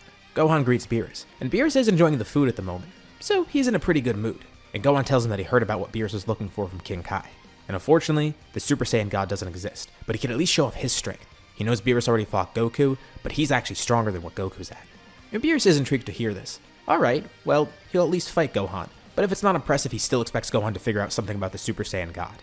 Thankfully, he's not too agitated because he has all the food that he loves around him, and he actually does get to try pudding since Buu's not here right now. Gohan transforms into Super Saiyan 3, briefly fighting Beerus, but it doesn't really do much against him. And Beerus does comment that yeah, he does seem stronger than Goku, but it's not by a significant margin, and it's not enough to be a Super Saiyan God, not at all. But he reminds Gohan, now he should actually start looking for the Super Saiyan God, whoever it is or whatever it is. There's gotta be another way to find out, right? And before Gohan could even say anything, he then senses two other energies appear nearby, looking back to see Cell and Buu teleporting in. And Beerus looks over Gohan's shoulder. Who's this now? Everyone's a bit terrified to see Cell, especially because this is the first time he's actually been around anyone besides Vegeta, Gohan, or Piccolo. They don't really have a reaction to Majin Buu because he didn't really do anything, but everybody remembers Cell, especially people like Krillin and 18, or Mr. Satan, who's actually terrified, but offers to step up to fight him again. They do know by now that Cell has been alive. Gohan, Vegeta, and Piccolo had to break that news a while ago, but this is the first time that they're actually seeing him in person. And a lot of them are really mad to see him here too, with Beerus and Whis a bit confused. Seems like there's some drama here that he's not involved in. Who is this guy? And Cell doesn't react to it at all. He knew that everyone would react like this too. So he gives Beerus a brief backstory, and also says that he came here because he sensed Gohan going Super Saiyan 3, fighting someone that Cell couldn't sense, and he wondered, was he fighting another android maybe? But it seems he was fighting one of these two, whom he can't sense. And then he learns about Beerus and Whis. Cell figures out that Beerus is looking for a strong opponent and offers to fight him. He'd love the opportunity to fight a god of destruction. And Beerus is a bit unsure, but decides, why not? The fact that he's some sort of genetically perfect android sounds interesting. He's part Saiyan, part Frieza, part Namekian, part a lot of things. But the result is pretty similar to the fight with Gohan. He commends Cell for his power, but says unfortunately he's not what Beerus is looking for. And Cell was going to actually have Buu fight with him, but Buu immediately got distracted by all the food around. But there's one last person to step up. It's actually Piccolo. He offers to face Beerus, but Beerus says he's seen enough. Besides, he was looking for a Saiyan anyways. He shouldn't have even really fought Cell, but he is part Saiyan after all, so he thought that maybe it would lead to something, but no. Piccolo thinks that Beerus may be underestimating his abilities, but he stays silent for now. He feels like he could give Beerus a good fight, but he is looking for a Super Saiyan God, and apparently it must be really powerful for him to not even fight anyone else. But Gohan's already figured out how to find out what the Super Saiyan God is. They're gonna ask Shenron. It is kind of a big deal after all, since Beerus is a god of destruction and they kinda need to please him. So they're able to summon Shenron, asking him about the ritual. And at first this seems like an issue. They only have 4 Saiyans here: Gohan, Vegeta, Goten, and Trunks. They wish that Goku were here, but even then, they'd be 1 Saiyan short. But Cell offers to join. He is genetically a Saiyan after all. Although they're not too sure how it'll work because Cell's not really a great guy. The ritual's not just calling for any Saiyan, it's calling for some sort of righteous Saiyan. But also they really have no other choice, and there's also the fact that they're not sure where Vegeta plays into this either, since he used to be pretty evil too. But even if all those 5 people work together, they're gonna need a 6th Saiyan. Which of course leads to the reveal of Pan. So Videl's able to join in the ritual too. They don't think this is gonna work, but it's at least worth a shot. And they decide to channel their energy into Gohan since he is the strongest here, and the strongest Saiyan too. Beerus is very unsure about this. The ritual seems very shoddy, and they're doing it on a hybrid Saiyan. Would that even work? Well, worst case, they do have Vegeta here, so they could try it on him too. He is a pure Saiyan, and he actually is the only pure Saiyan here. And Vegeta feels kind of weird about this because he has to hold hands with Cell, the same guy that killed Trunks in cold blood and embarrassed him so long ago. He tells him to just get this over with. And much to everyone's surprise, the ritual actually does work. Gohan feels intense power flowing through him. As he ascends into the air, transforming into something completely different. This is the birth of the Super Saiyan God, Gohan. We'll gloss over Gohan and Beerus' fight because we obviously know what the result will be. Although I will say Gohan does have a better performance than Goku did because he is stronger by default. But that doesn't mean he's going to win against Beerus. It's still not enough. And Beerus is pleased to have the Super Saiyan God. And he's going to stick around for the rest of this party too, wanting to try some more of Earth's food. What a great time to wake up. He found this new planet with some amazing food, and he found his newest rival. And there are some particularly interesting warriors on this planet as well. But amidst the festivities, Cell has a request for Gohan. He wants him to use that Super Saiyan God form again, and Gohan thinks it'll be tough to tap into it once more. But Cell says that's why he came here. He wanted to fight Gohan at his strongest, and he knows Super Saiyan God is his strongest form now. Gohan even offers just fighting in Super Saiyan 3, but Cell wants to see his full power. So briefly, the two fight. And Gohan's quickly able to see, Cell has grown a lot stronger than before. It's tough for him to judge because now he's far stronger than he was just a few moments ago. But he assumes if he never got the Super Saiyan God ritual done to him, Cell would have been able to give Gohan a very tough fight, maybe even winning there. He had gotten a better control in Super Saiyan 3, but even then, Cell might have beat him. Although now it doesn't really matter because every one of his forms is imbued with God Ki anyways.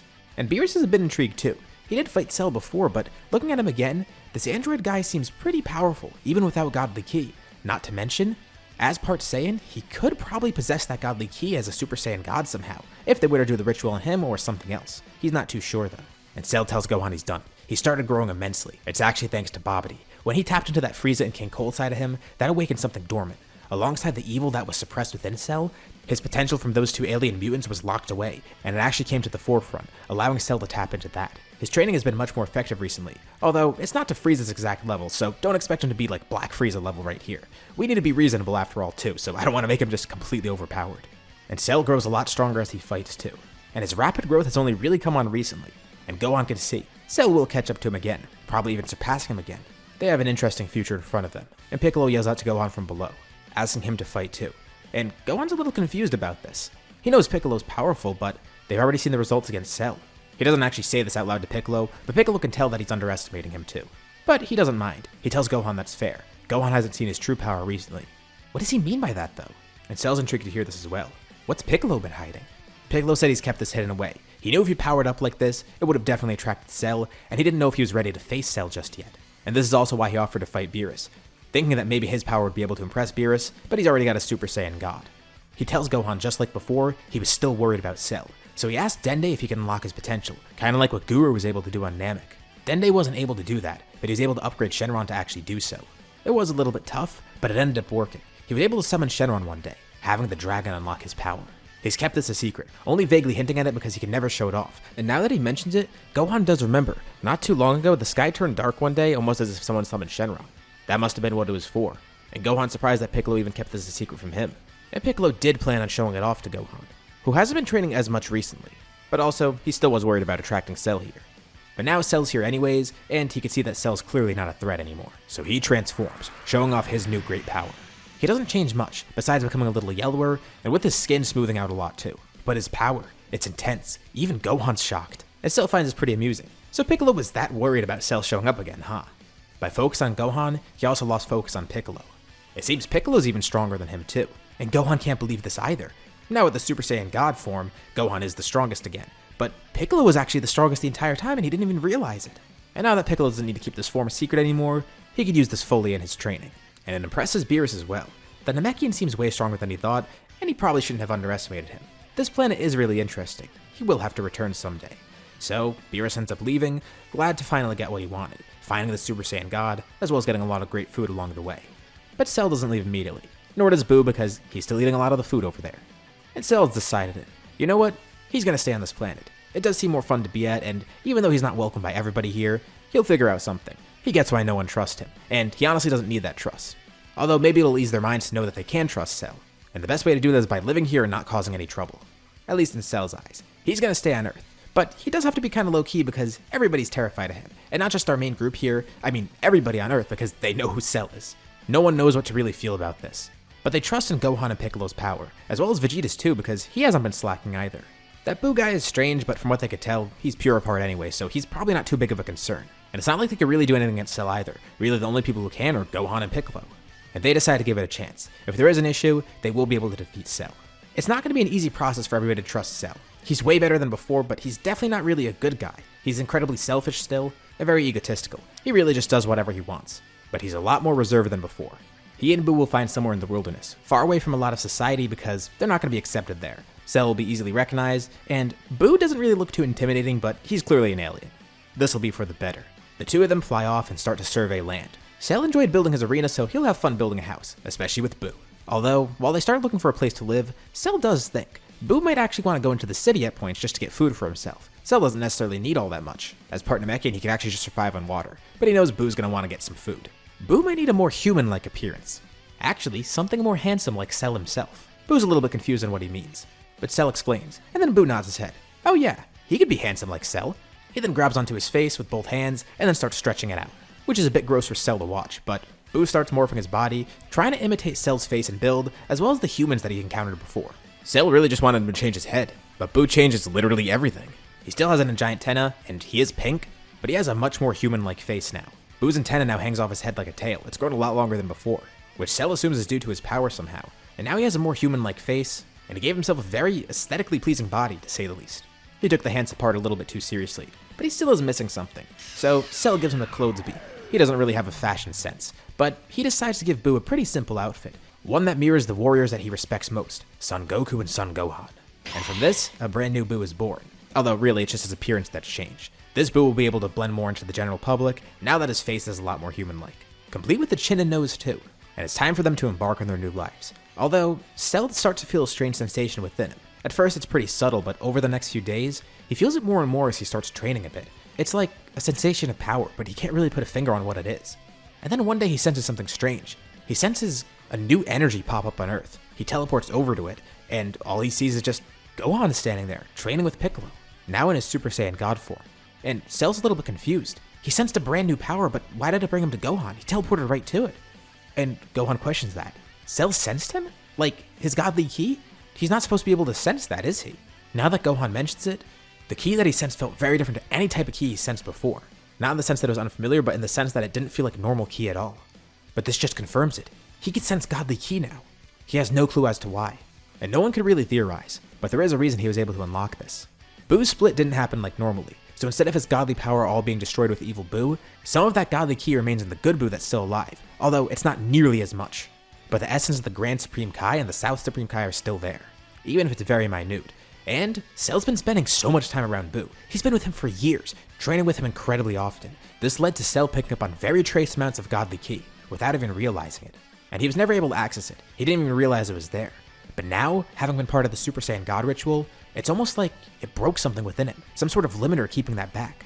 It tapped into that latent power, just like how he was accidentally able to tap into Frieza's power thanks to what Babidi did. Cell has unlocked a new side of him that he hasn't even known about.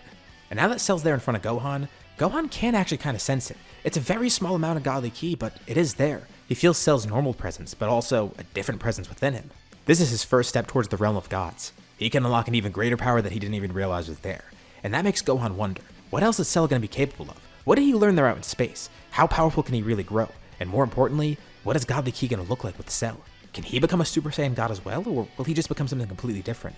Whatever comes next, they're not sure, but it's going to be truly amazing. After the events of Battle of Gods, Beerus occasionally does return to Earth once in a while. He can tell that his rival Gohan is growing very powerful here, but that's not the main reason he's coming to Earth. He just wants to try out all the great food here. And it never crosses Gohan's mind to go actually train on his planet with Whis, but Beerus still does have some interest in that Namekian and that green android guy. What were their names? Piccolo and Cell, he thinks? Maybe he should see what they're up to. Gohan definitely still is motivated to train, but he's not going to end up leaving Earth. Now, this isn't a scenario like what if Gohan trained like Goku, where in that scenario I had Gohan just do pretty much anything that Goku would do. This is still actually Gohan, and yeah, he has more motivation than normal to train, but that doesn't mean he's going to up and leave Earth, especially now that he's starting a family. And he does have a full-time job too that he loves. He has a nice balance, but he's not going to go fully in that training direction. But Beerus found two perfect people for Whis to train, Piccolo and Cell. They have a lot of potential. Piccolo's new power is literally his potential exploding. All the power he has within him, and he doesn't even have godly ki yet. Imagine if he does get god ki. And as for Cell, he just awakened that. Plus, there's still that Frieza side to him too, and the Saiyan side and the Piccolo side. Imagine the insane potential he must have. The potential of Frieza, King Cold, Piccolo, Goku, all those people. Beerus is excited just thinking about it, and he wants Cell to come to his planet alongside with Piccolo. He would have hoped that Gohan would join, and maybe he will soon enough. In Beerus' eyes, if he gets these two to train and grow stronger than Gohan, maybe it will push him a bit further. And Piccolo 100% agrees, especially if Gohan has no clue of what they're up to. The fear of the unknown will make him actually want to train harder. There is one condition though. Buu is not going to go to Beerus' planet with Cell, even though Cell kind of wants to bring him. There's two reasons. For one, knowing Buu's origin as basically an agent of evil, he doesn't really like the idea of having him on his planet. Even though Buu is a perfectly pure being right now, and is way more intelligent than before thanks to Cell, it just doesn't sit right with Beerus to have him there. And that's the reason he tells them, but really, the real reason he doesn't want Buu there is because, well, he hogs all the food. Beerus isn't going to be sharing any food with him. He wants it all for himself. Those two go to Beerus' planet, but what happens on Earth? There actually are a few different changes from this. Gohan's obviously going to stay here, and he has to have new training partners now too. Luckily, there's two people that are perfect for that, Buu and Vegeta. At first, he doesn't go to Beerus' planet at all, but eventually, he does go once in a while just to learn some things from Whis, but he still is mainly just training on Earth. Vegeta thinks this will be a good opportunity to mold Gohan into a warrior like him, since Piccolo and Goku had more influence on Gohan. And just as importantly, Gohan's very excited to train with Buu. Cell has molded him into a really great warrior. He's been trained well, he's grown a lot stronger, he has a better grasp on his power in general, including his magic, and he's not nearly as feeble-minded as before. Actually, he's not feeble-minded at all. He talks perfectly coherently. He somehow was able to mirror Cell's intelligence in those few years. And while he has the outward appearance of Buuhan, he does not have the personality of Buuhan. He has the personality of Good Buu. Just a much smarter, less lazy Good Buu. They honestly find it kind of amazing how fast Buu learned. He does like to mirror a lot off of Cell because Cell is basically his idol here. That's kind of why he mirrored his appearance off him too in the first place. And it seems Buu potential isn't just in his power, but also his power to grow smarter because somehow he got that smart that quickly. It's really weird to see him like this because, well, they basically just remember how he was when they first saw him. He's completely different, besides his appetite. Now we skip forward a bit. Frieza is eventually revived just like normal. But according to his army, there's something really interesting that happened on Earth. Goku might just be dead. It seems like he died a while ago and just never came back, even with access to the Dragon Balls. There's no record of him ever coming back. Some event happened on Earth a while ago called the Cell Games, and that's apparently what caused it. Well, it's not too much of a concern to Frieza. He still will be going to Earth just to eliminate the rest of them.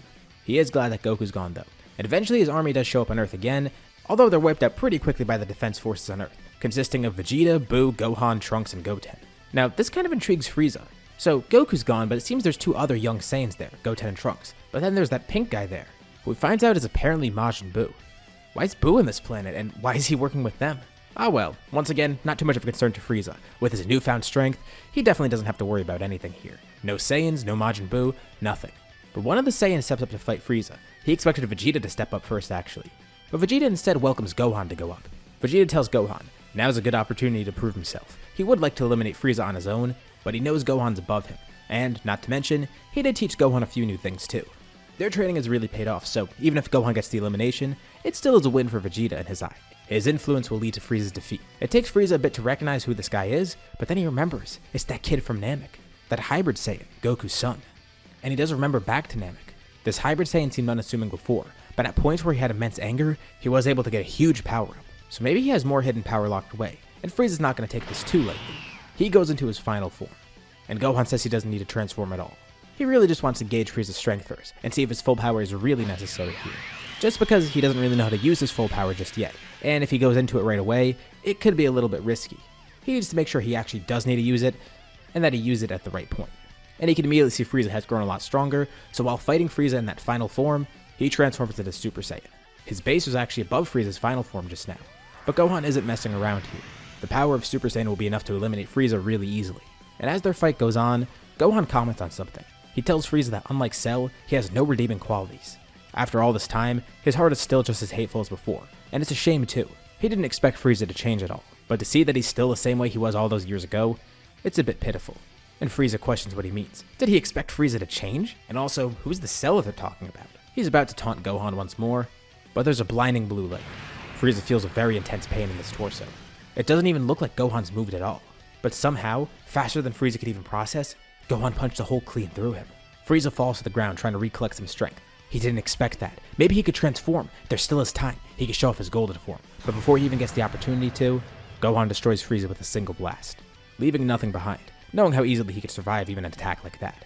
Vegeta walks up and commends Gohan. He's really taken that training to heart. He wasn't soft at all in this fight. He took action like he needed to. And Vegeta's also glad he didn't hold back. It's kind of funny actually. Frieza didn't even realize what happened, but in that split second when Gohan did attack him, Gohan transformed into his strongest power yet, one that Frieza couldn't even sense. And even though Vegeta didn't fight here, he still is glad. He thought it might be an interesting experience to train Gohan. Gohan has a lot to learn from him, and Vegeta gets a great training partner out of it. Plus, it lets him test out being a teacher in a way, which is especially valuable for someone like Trunks. For Gohan, it's a little bit easier to teach him because he's so far along. So this is a bit of a learning experience for Vegeta as well. He and Gohan have never really been that close, but Vegeta has always recognized Gohan's potential. And he is Kakarot's son after all. Even without Kakarot in this world, Vegeta could see his influence lasting through Gohan. And that revitalized Vegeta. He doesn't know if he can do it, but he aims to surpass Gohan too. As well as Majin Buu, who's apparently really strong. Let's go over to Beerus' planet now. The training Cell and Piccolo have gone through has been very beneficial so far. They have grown a lot stronger, and have gotten a better access to Godly Ki. For Cell, he now actually knows how to control it and channel that energy, and for Piccolo, he got access to it because he didn't really have that in the first place actually. But now both have readily available access to Godly Ki, making them a lot stronger by default. And Cell's honestly astonished at Piccolo's power. He didn't expect him to grow that strong, especially because one day amidst their training, Piccolo unlocked something brand new that he didn't even realize he had. When Shenron awakened his power, he mentioned something about giving Piccolo a little bit extra. Piccolo honestly wasn't really sure what it meant, but now he sees it.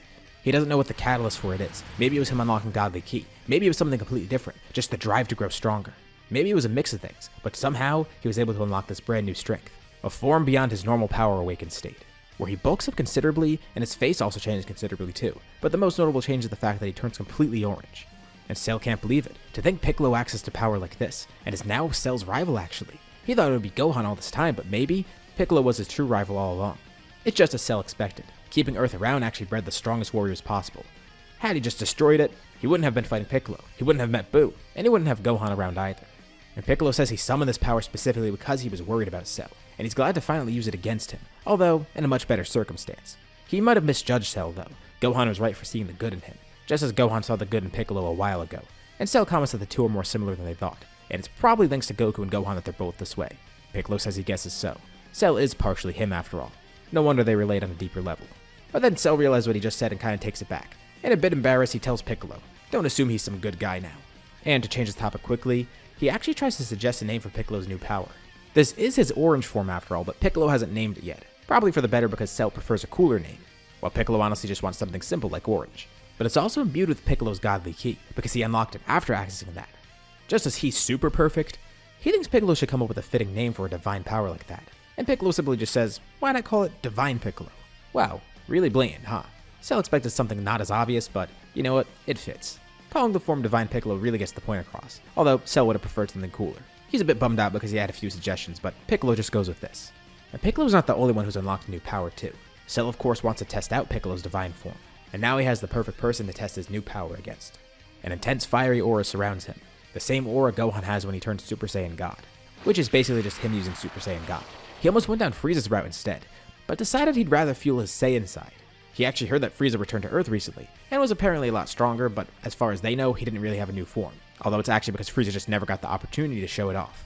And who knows, maybe Cell would have gone down that path and unlocked his own golden form or something like that, but he likes this, that Super Saiyan God form. It's going to be fun to utilize this going forward. And although he's using a Super Saiyan God form and went down that route, it's still worth noting that Cell has so many different parts in him. Piccolo has his own insane dormant power, and Cell's part Piccolo. Frieza has his own insane dormant power, and Cell's part Frieza. So even though he's just using his Saiyan side right now, that's not all he could use. But the more he trains under Whis, the more Cell comes to realize he has way more potential than he once thought. And Beerus is honestly pretty impressed. He really thought Gohan would end up being his rival, but these two are more impressive at the moment, and clearly a lot more serious about their training. Although, after seeing that fight between Gohan and Frieza, maybe he shouldn't underestimate Gohan. It was very brief, but Whis did pick up on something on Earth. Gohan had ascended to a new power, and used that against Frieza, even if it was only for a split second. And that really intrigues Beerus. Interesting. Did he somehow find a way to go beyond Super Saiyan God? Eventually we're led to the Universe 6 tournament. The team here should be pretty obvious. It's going to be Cell and Piccolo, as well as Gohan, Vegeta, and Buu. And right off the bat, it's pretty clear that Universe 7 is really stacked. Vegeta's the one to go up first, and he pretty much sweeps everyone there without any trouble at all. Except for Cabba, because he does spend some time teaching him Super Saiyan. He's even better as a teacher here than he was before, thanks to how he trained Gohan. And he does use that experience to help train Cabba too. He kind of likes the idea of actually teaching others, which he never really thought he'd do. But seeing a Saiyan from another universe really interested him, so teaching that guy Super Saiyan, it's pretty fun. Vegeta has no troubles up until when he faces Hit. Beerus is pretty elated, but the others are pretty bummed that they didn't get to fight yet. And Vegeta's immediately able to tell that Hit's a really big challenge. But he's not too concerned. He knows that Hit's still going to be beaten, but he's at least going to try his best to do so too. Vegeta then shows off a power that he's recently unlocked. Beerus turns to Whis. He senses a subtle change within Vegeta. Is that godly ki that he's feeling? And Whis says that it definitely is. Vegeta transforms and shows off his newest power, Super Saiyan God. Thanks to all his time spent around Gohan, he's picked up on more than enough godly ki to do this. His own training and hard work led him this far. He didn't need a ritual for it. He's still not the strongest of the group. But this is a message to everyone else, specifically Cell and Beerus. Vegeta shouldn't be underestimated. He's the prince of all Saiyans after all. And he still has his own immense power and skill. Of course, he does lose against Hit, but he does learn a bit about Hit's time skip and uses that to tell his team. He didn't expect to win there anyways, and he's not concerned about it. But he tells Buu everything he saw because Buu's the next one up against Hit. And at first it starts out as a really weird fight. Buu tries to use a bunch of strange abilities, which even throws Hit off guard. Although, he's able to use time skip to land a lot of attacks on Buu. None of them really do much because it seems like it's really impossible to injure this guy. Not to mention, Buu also splits himself up to make it harder to knock him out of the ring. And Buu's trying to think of the best way to counter Hit's time skip, but after a few times, Buu says he's come up with the perfect plan, the perfect counter to Hit's time skip, and Hit's interested as to what he means. There's no way he can counter it.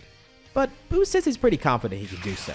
Hit then activates time skip, but as he does so, Buu is somehow able to move around, because just as Hit's about to strike, Buu is able to guard against it, perfectly blocking Hit's attack. It's like Buu said, he has the perfect counter. He starts laughing and says this is awesome. He copied Hit's time skip perfectly, and he starts doing it himself, using time skip to attack Hit. He has a huge smile on his face and looks over to Cell in the stands, telling him to look, he copied Hit's ability and used it against him. And Cell's honestly just dumbfounded. He forgot Buu could just copy attacks like that. That's pretty insane to see. Not even the gods watching can believe it. Shin and Kibito are also in the crowd too. This is the first time they're seeing Buu after all this while. Well, he definitely has changed, but he's still terrifying as ever. Thankfully he's a pure being and is on their side. Although they're not too hot on the idea of him controlling time. This was a really good display for Beerus though. He got to see how strong everyone grew, although he's still intrigued in regards to Gohan. After the tournament, he returns to Earth. But before leaving, he does ask Gohan for a favor. He wants Gohan to show off his full power. He saw how well Gohan handled Frieza, and knows that he's hiding some more power. He thought that he'd be able to see it during the tournament, but Gohan never got the opportunity to fight. And Gohan's surprised to hear that Beerus actually knows about this, but sure, he'll show it off. He does apologize to Beerus for not being on that planet with them. He knows Beerus probably really wanted that, but Gohan says he's in good hands here.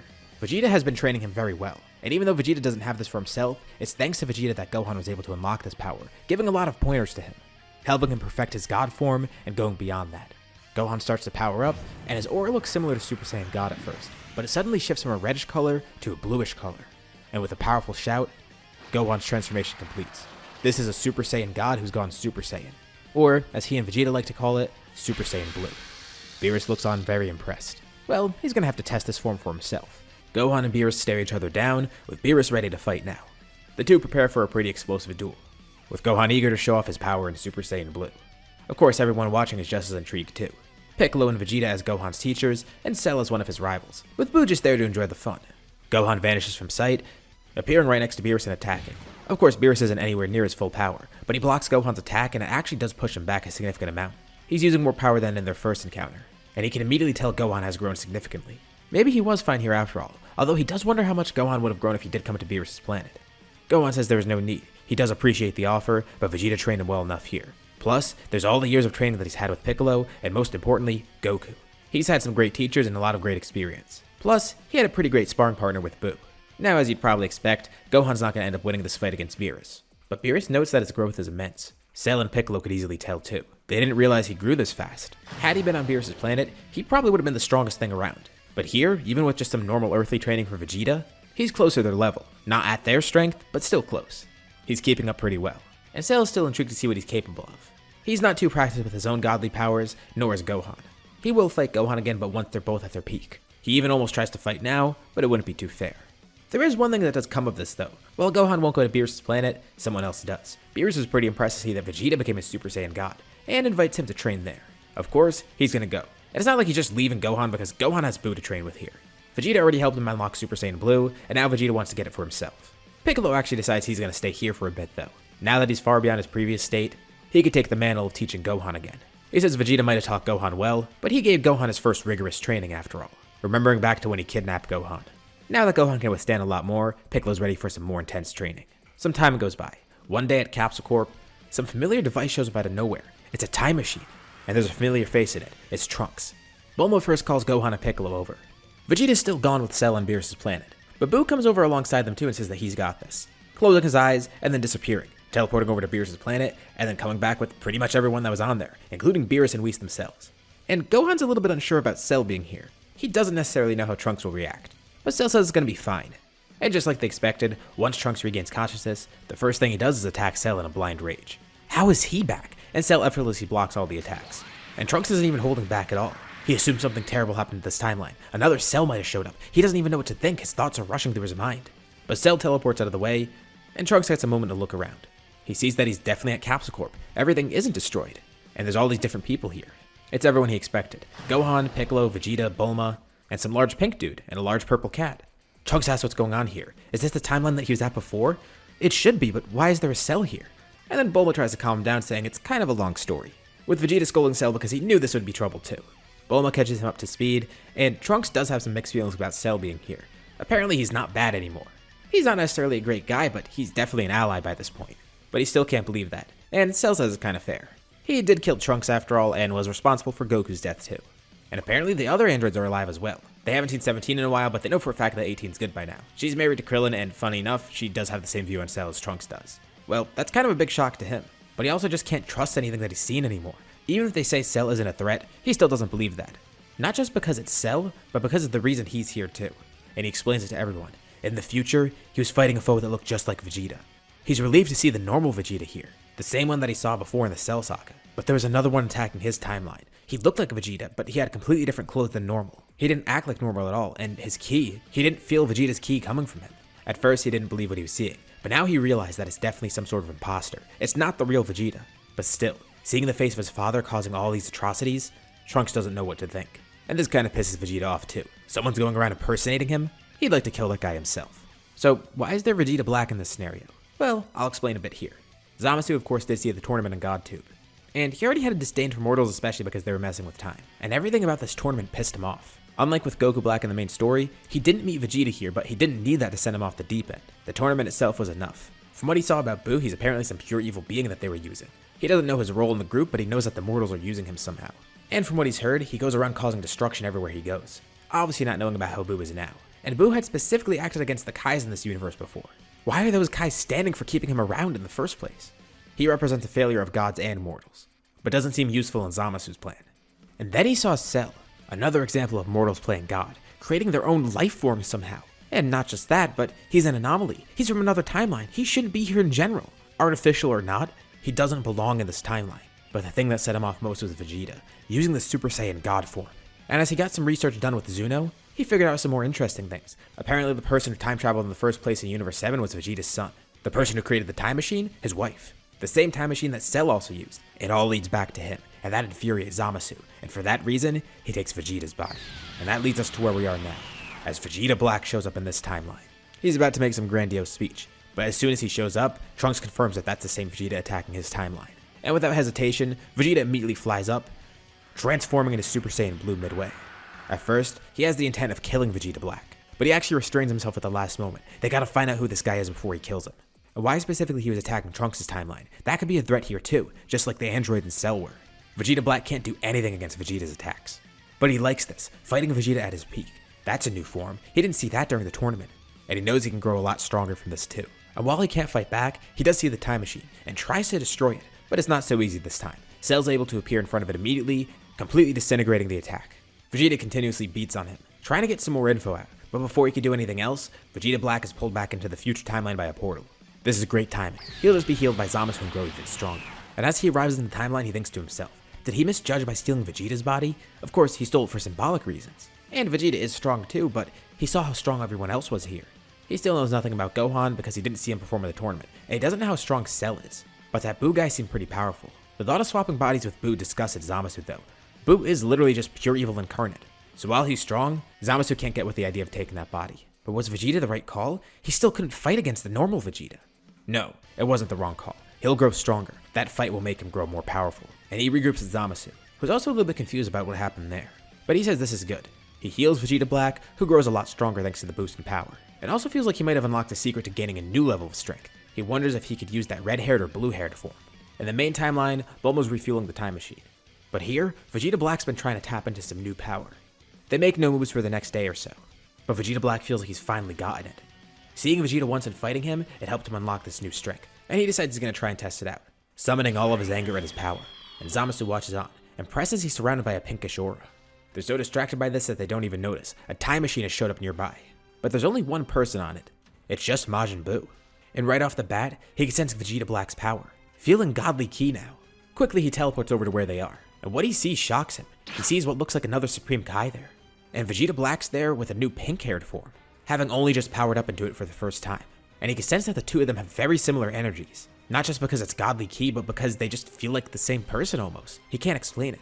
Well, if they knew it was something to do with the Kais, they definitely would have gone there by now. It also would have been more convenient because they could have gotten a time ring and Buu probably could have even used it. But that doesn't matter now. Vegeta Black turns around, welcoming Buu, wondering why he's here alone. Buu tells him not to get too cocky. He opens his hand, and there's a few pieces of candy in there. And one of the pieces of candy flies out at Vegeta Black, landing a powerful blow right in his face. Why does this candy have godly energy? And how did it move on its own and attack him? There's a blinding blue light as the candy transforms, turning into Vegeta in Super Saiyan Blue, with the rest of the candy turning to Cell, Trunks, Piccolo, and Gohan. Cell commends him on the entrance, and Trunks has to get serious. What? It was a fun entrance, but Gohan says it was necessary to fit all of them in the time machine. Trunks still isn't glad that he has to work alongside Cell, and that he's not taking this seriously either. Same with Majin Buu here because he knows what Majin Buu is supposed to be like, but at least he can kind of get behind that. He's been purified and all, and clearly he's way different from the Buu that was supposed to be awakened in his timeline. But Buu mentions what he was sensing, and they see the Kai standing there alongside Vegeta Black, who's now in a battle with Vegeta. So somehow that other Kai is involved, and for some reason they have very similar energies. Since Vegeta attacked him so quickly they didn't even notice the time ring or the earring. And no one made the connection beforehand, and this is the first time that they're actually realizing that this guy's related to the Kai somehow. And now that Buu's getting a closer look, he could actually see this. Although they did come back here kind of quickly though. Maybe they should have spent some time checking with Beerus and Whis first. Or even better, Shin and the other Kais. As the two Vegetas battle, Cell points a finger over at Zamasu, asking him to explain everything right now. Zamasu tells him to watch his tongue. How dare he command a Kai to speak? Cell should only speak to him when spoken to. Besides, it doesn't matter anyways. They've already won. The fight between the two Vegetas tells him enough. Vegeta clearly can't keep up. And Gohan tells the others that he's going to join in, powering up into Super Saiyan Blue himself, launching into fight alongside of Vegeta, with Trunks then following behind going into Super Saiyan 2. But Cell, Piccolo, and Buu still don't feel too concerned. Piccolo then says if they've already won, this guy might as well just explain what's happening. And Zamasu explains everything that's going on here, and explains that it's too late for them to win as well. Vegeta Black's already grown far stronger than before. Nothing they do now will stop them. Cell says he's not too sure about that. He points a finger at Zamasu, firing a barrage of death beams through him rapidly. He falls to the ground momentarily, but then gets back up completely unscathed. Like he said, they can't win now. He might not be as powerful as the other Zamasu, but he's completely immortal. He has a perfect body. Nothing they do will stop him. Really? He's perfection? Cell doesn't really know about that. Vegeta Black actually is facing some problems now. Vegeta and Trunks together he could take, but with Gohan there, that's really causing some issues for him. But his anger is fueling him, although not nearly enough to keep up with both of them at once. And Piccolo tells Zamasu he might want to take a look at the other guy. It seems their plan really isn't going that well anymore. And Zamasu looks up surprised. Vegeta Black is losing. But that doesn't make sense. He knows Buu is probably the strongest of the group. But Vegeta should be close behind, he has the power of a god after all. Of course, they haven't seen this blue-haired form, but still, he should be strong enough to counter Gohan and Trunks too. And Piccolo says he might have not done enough research. Vegeta was actually the weakest of their group. He even laughs a bit, saying Zamasu might have been better off stealing one of their bodies. Gohan, Piccolo, Buu, even Cell. Maybe then he would have been strong enough to fight them. But it seems like if they give it a few more minutes, that Vegeta's not going to be able to keep up and he's going to die. Vegeta seemed really pissed to see an imposter, so he's going to make sure there's nothing left of him. And Zamasu's visibly nervous. Vegeta Black can't even hear what they're saying because he's so far away now, being pummeled down by Vegeta and Gohan together, with Trunks providing support as well. And Trunks can't believe it. They're actually going to win here. This guy was causing problems for so long and now they're just easily beating on him. He's not surprised to see Vegeta's this powerful, but Gohan, he can't believe how much he's grown since the last time they've seen him. They're definitely going to win here, and they don't even have the other three fighting alongside them. And then Zamasu tries to mentally communicate with Vegeta Black. He tells them it's time, there's no other option. But Vegeta Black tells him to wait. Just give him a little bit more time to fight, heal him afterwards. But Zamasu says there's no way it's going to work. They need to enact their trump card. Vegeta Black doesn't like it, but he kinda has to face the facts here, and tells Zamasu to do what he must. Zamasu then nervously looks over at the rest of the group, and then smiles. He takes off his earring, and then places it on his other ear. Piccolo and Cell have no idea what he's doing, but it takes a second for Buu to realize what's going on, and then he screams. He tells him to destroy the earring, but it's already too late. It's on his other ear, and Zamasu is pulled away by some weird force, flying across the destroyed city. And Cell looks back at Buu, what's going on here? And Buu explains. He didn't recognize it at first, but from the knowledge of the Kais that were in him, he knows that the Potara are somehow able to fuse people, merging them together. This is actually because a while ago, Cell tried to unlock all the Kai's memories within Buu, using his own magic to do this to try and make Buu a little bit smarter. There's all the memories and magical abilities of the Grand Supreme Kai, as well as the South Supreme Kai, and those could have been used for Buu's own intelligence in its training, and this was part of that. And it's a big reason why Buu is so much smarter now, besides Cell's influence in general. And Piccolo asks what he means, like Namekian fusion? No, much more potent than that. It permanently combines two warriors into one, resulting in a fusion far stronger than the sum of its parts. They're fusing as a last resort, but what's that gonna do now? They're gonna have all the power of Vegeta Black and the immortality of Zamasu. Buu slams on his head, pissed that he didn't realize this beforehand. But Cell tells Buu not to worry. It can't be that bad, right? Buu has never even seen fusion after all, he's just going off his knowledge of the Potara earrings. And while Buu is a lot smarter than normal, he still is kinda childlike. So Cell assumes he's freaking out over nothing, but Buu has a good reason to get scared. Vegeta's group watches on confused as Vegeta Black then suddenly flies away. Clearly not willingly, he just flies through a bunch of buildings. And then in the middle of the city, there's a powerful flash of light, as Zamasu and Vegeta Black collide. Buu then flies over to where the fusion happened, with Cell and Piccolo following behind, and they meet up with Vegeta, Gohan, and Trunks there. They see a giant pillar of light in the middle of the city, and dissipates. There's a figure floating in the middle of it now, with a giant halo surrounding him, and in all his glory, fused Zamasu floats there, introducing himself. Those mortals won't be a problem any longer. The divine power flowing through him. It's so glorious, so overwhelming.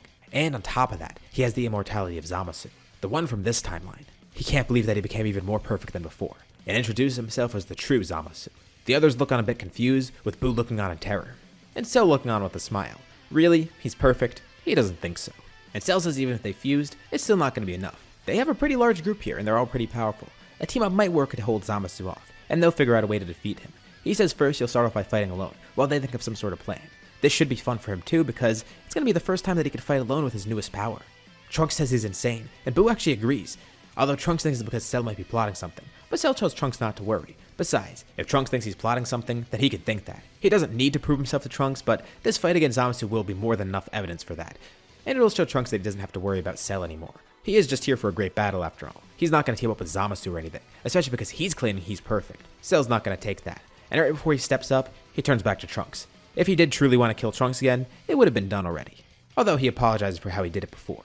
And Cell stares at Zamasu as he powers up, glad that he could finally show this in battle. As the others come up with a plan, he's going to hold off Zamasu and get to test out his power in the meantime. A red glow surrounds him as he summons the power within him, the power of all his parts, the Saiyans, the Frieza side of him, the Piccolo side of him, everything within Cell, the things that make him perfect. This is the culmination of that power. This is God's Cell, and he's ready to face Zamasu. Besides, this battle might even let him ascend this form, but that remains to be seen. As Cell stands against fused Zamasu, he reminds Cell, he's immortal, there's no way to defeat him. He doesn't care how powerful this android gets, he doesn't care how powerful those other mortals get. Nothing will kill him. But in the back of his mind, Buu actually does have an idea, but he's not entirely sure if it'll work. There's a couple things he needs. Either Buu needs to be a bit stronger or Zamasu needs to be weaker, and most importantly, he's going to need some time to charge this up. Trunks asks what he's referring to, and Buu explains that the Grand Supreme Kai had a sealing ability. He's not too sure how it works, but he knows it's in there somewhere. Cell bringing out the memories of the Grand Supreme Kai really helped with that. Now it's just a matter of if it's actually going to work on Zamasu, and if Buu could actually make it work in general. It's going to take a lot of focus and a lot of energy, because he's never used this before and he personally only knows of it from Grand Supreme Kai's memories. It might fail, but if the seal does work, they're in good hands. He knows it'll hold tight. Piccolo does consider using the Mafuba, he could just do that, but he's not sure if a simple Mafuba will hold Zamasu, no matter how strong Piccolo is right now. The strength of the seal is what's in question here. And it sounds like Buu's sealing might be a surefire method, but they do have the Mafuba from Piccolo as a backup. Not to mention, Cell could use it too because he does have all Piccolo's abilities. And Cell laughs. He honestly did forget about that, but he does know how to use that tactic. Zamasu wonders why he's so cocky. But Buu just did relay all this information to him telepathically. And Cell tells Zamasu that he's laughing because, well, he has a way to defeat him now. Immortal or not, they're going to easily put a stop to him. But that doesn't mean Cell's not going to fight here. Of course he wants to fight. He does prefer that anyways. The technique's kind of a last resort. He'll see if he can at least kill Zamasu though. He reminds Zamasu that half of him isn't actually immortal, so who knows if that immortality has lasted. And Zamasu assures him that it has. A fight breaks out between the two. Zamasu floats above, launching spears of ki downwards. There's hundreds of them, but Cell flies upwards, effortlessly dodging each spear. They skewer into the ground below and explode, leaving a red glow behind Cell. He delivers a punch and Zamasu blocks it, but he actually does feel some pain from it, and Cell can see that visible pain on his face. What, did he forget that he's not impervious to pain? He's just immortal. That doesn't mean he's not going to feel anything here. Cell punches again, but Zamasu grabs his other fist. They wrestle, trying to push each other back. How disgusting that Zamasu has to do this. But Cell then opens his jaw wide, completely unhinging it as he launches a massive mouth blast. Zamasu is sent flying to the ground below. With his arms torn off, easily regenerating though. Those severed arms in Cell's hands explode. Actually damaging him a bit too, but he regenerates as well. Zamasu launches back upwards, with Cell launching a flurry of ki blasts as he flies up. But they don't even hit Zamasu. How dare he treat a god like that? But not all the ki blasts were intended to hit Zamasu. Piccolo's watching from below and can immediately recognize what Cell's trying to do. He's using the Hellzone grenade. There's hundreds of blasts around Zamasu. No, thousands. Zamasu didn't even realize that Cell launched them all that quickly. But all the ki blasts fly in towards him, and Zamasu throws up a barrier around himself, trying to push them away even further, but Cell just launches more blasts at him, then splitting himself into three, launching even more blasts just to overwhelm him. As the two clones of him keep holding Zamasu off, the main Cell charges a Kamehameha. Zamasu's almost fully pushed the attack back, but right as he's about to overcome the Hellzone grenade, a godly Kamehameha from Cell comes in. All the ki blasts explode together in unison, completely disintegrating Zamasu with all the power within them. Cell stands there triumphant. He's surprised that Zamasu was able to actually hurt him a bit, and he wasn't holding back there at all. Although, something tells him that Zamasu actually did survive that, and he does regenerate, but not completely. He wasn't fully disintegrated, and some of his body does remain, but part of it regenerates and turns purple. It's been completely corrupted. Filled with anger, Zamasu launches his own blast at Cell, using his full power, nothing held back either. And it does erase one of Cell's arms, but he just regenerates it pretty instantly. The godly ki within him is actually helping him regenerate faster. He's grown a lot stronger than before. It's not as strenuous, and most importantly, it's quick too. Unlike Zamasu, he isn't immortal, but he's pretty damn close to being immortal, and his regeneration's better. Zamasu proclaims that Cell will never defeat him. He's the one true divine being, but Cell says he highly doubts that. Zamasu will never match Cell's divine perfection. And he tells Zamasu once more, he stole the wrong body. No offense to Vegeta, but Cell Black would have given him a lot more trouble. He might have even won here. Well, at least in a 1v1. He's not too sure about the whole group going against him. If Zamasu can't hope to defeat Cell, he's not going to defeat the rest of the group too. Gohan asks Piccolo if they should be getting involved, but Piccolo says they can actually hold back for now. It seems like Cell's got this under control. He is immortal, but he isn't unstoppable, and Cell's doing a really good job of holding him off. He might not be able to kill Zamasu, but Zamasu can't kill Cell either. He simply doesn't have the power for it. But similar to what Cell was just doing, Zamasu starts multiplying. More and more of him appear. At first, Cell thinks it's like a multiform or something, but no, there's a portal that's open behind him, and other Zamasu clones are coming out of there. And it's not just clones of the corrupted Zamasu. Dozens of them are appearing. The corrupted Zamasu, the regular fused Zamasu. They even see some clones of Vegeta Black in there. What the hell is this? And Zamasu's not even sure himself. But all the clones rush in to attack. Vegeta and Trunks power back up, with Piccolo and Gohan also powering up too, fighting against the Zamasu army.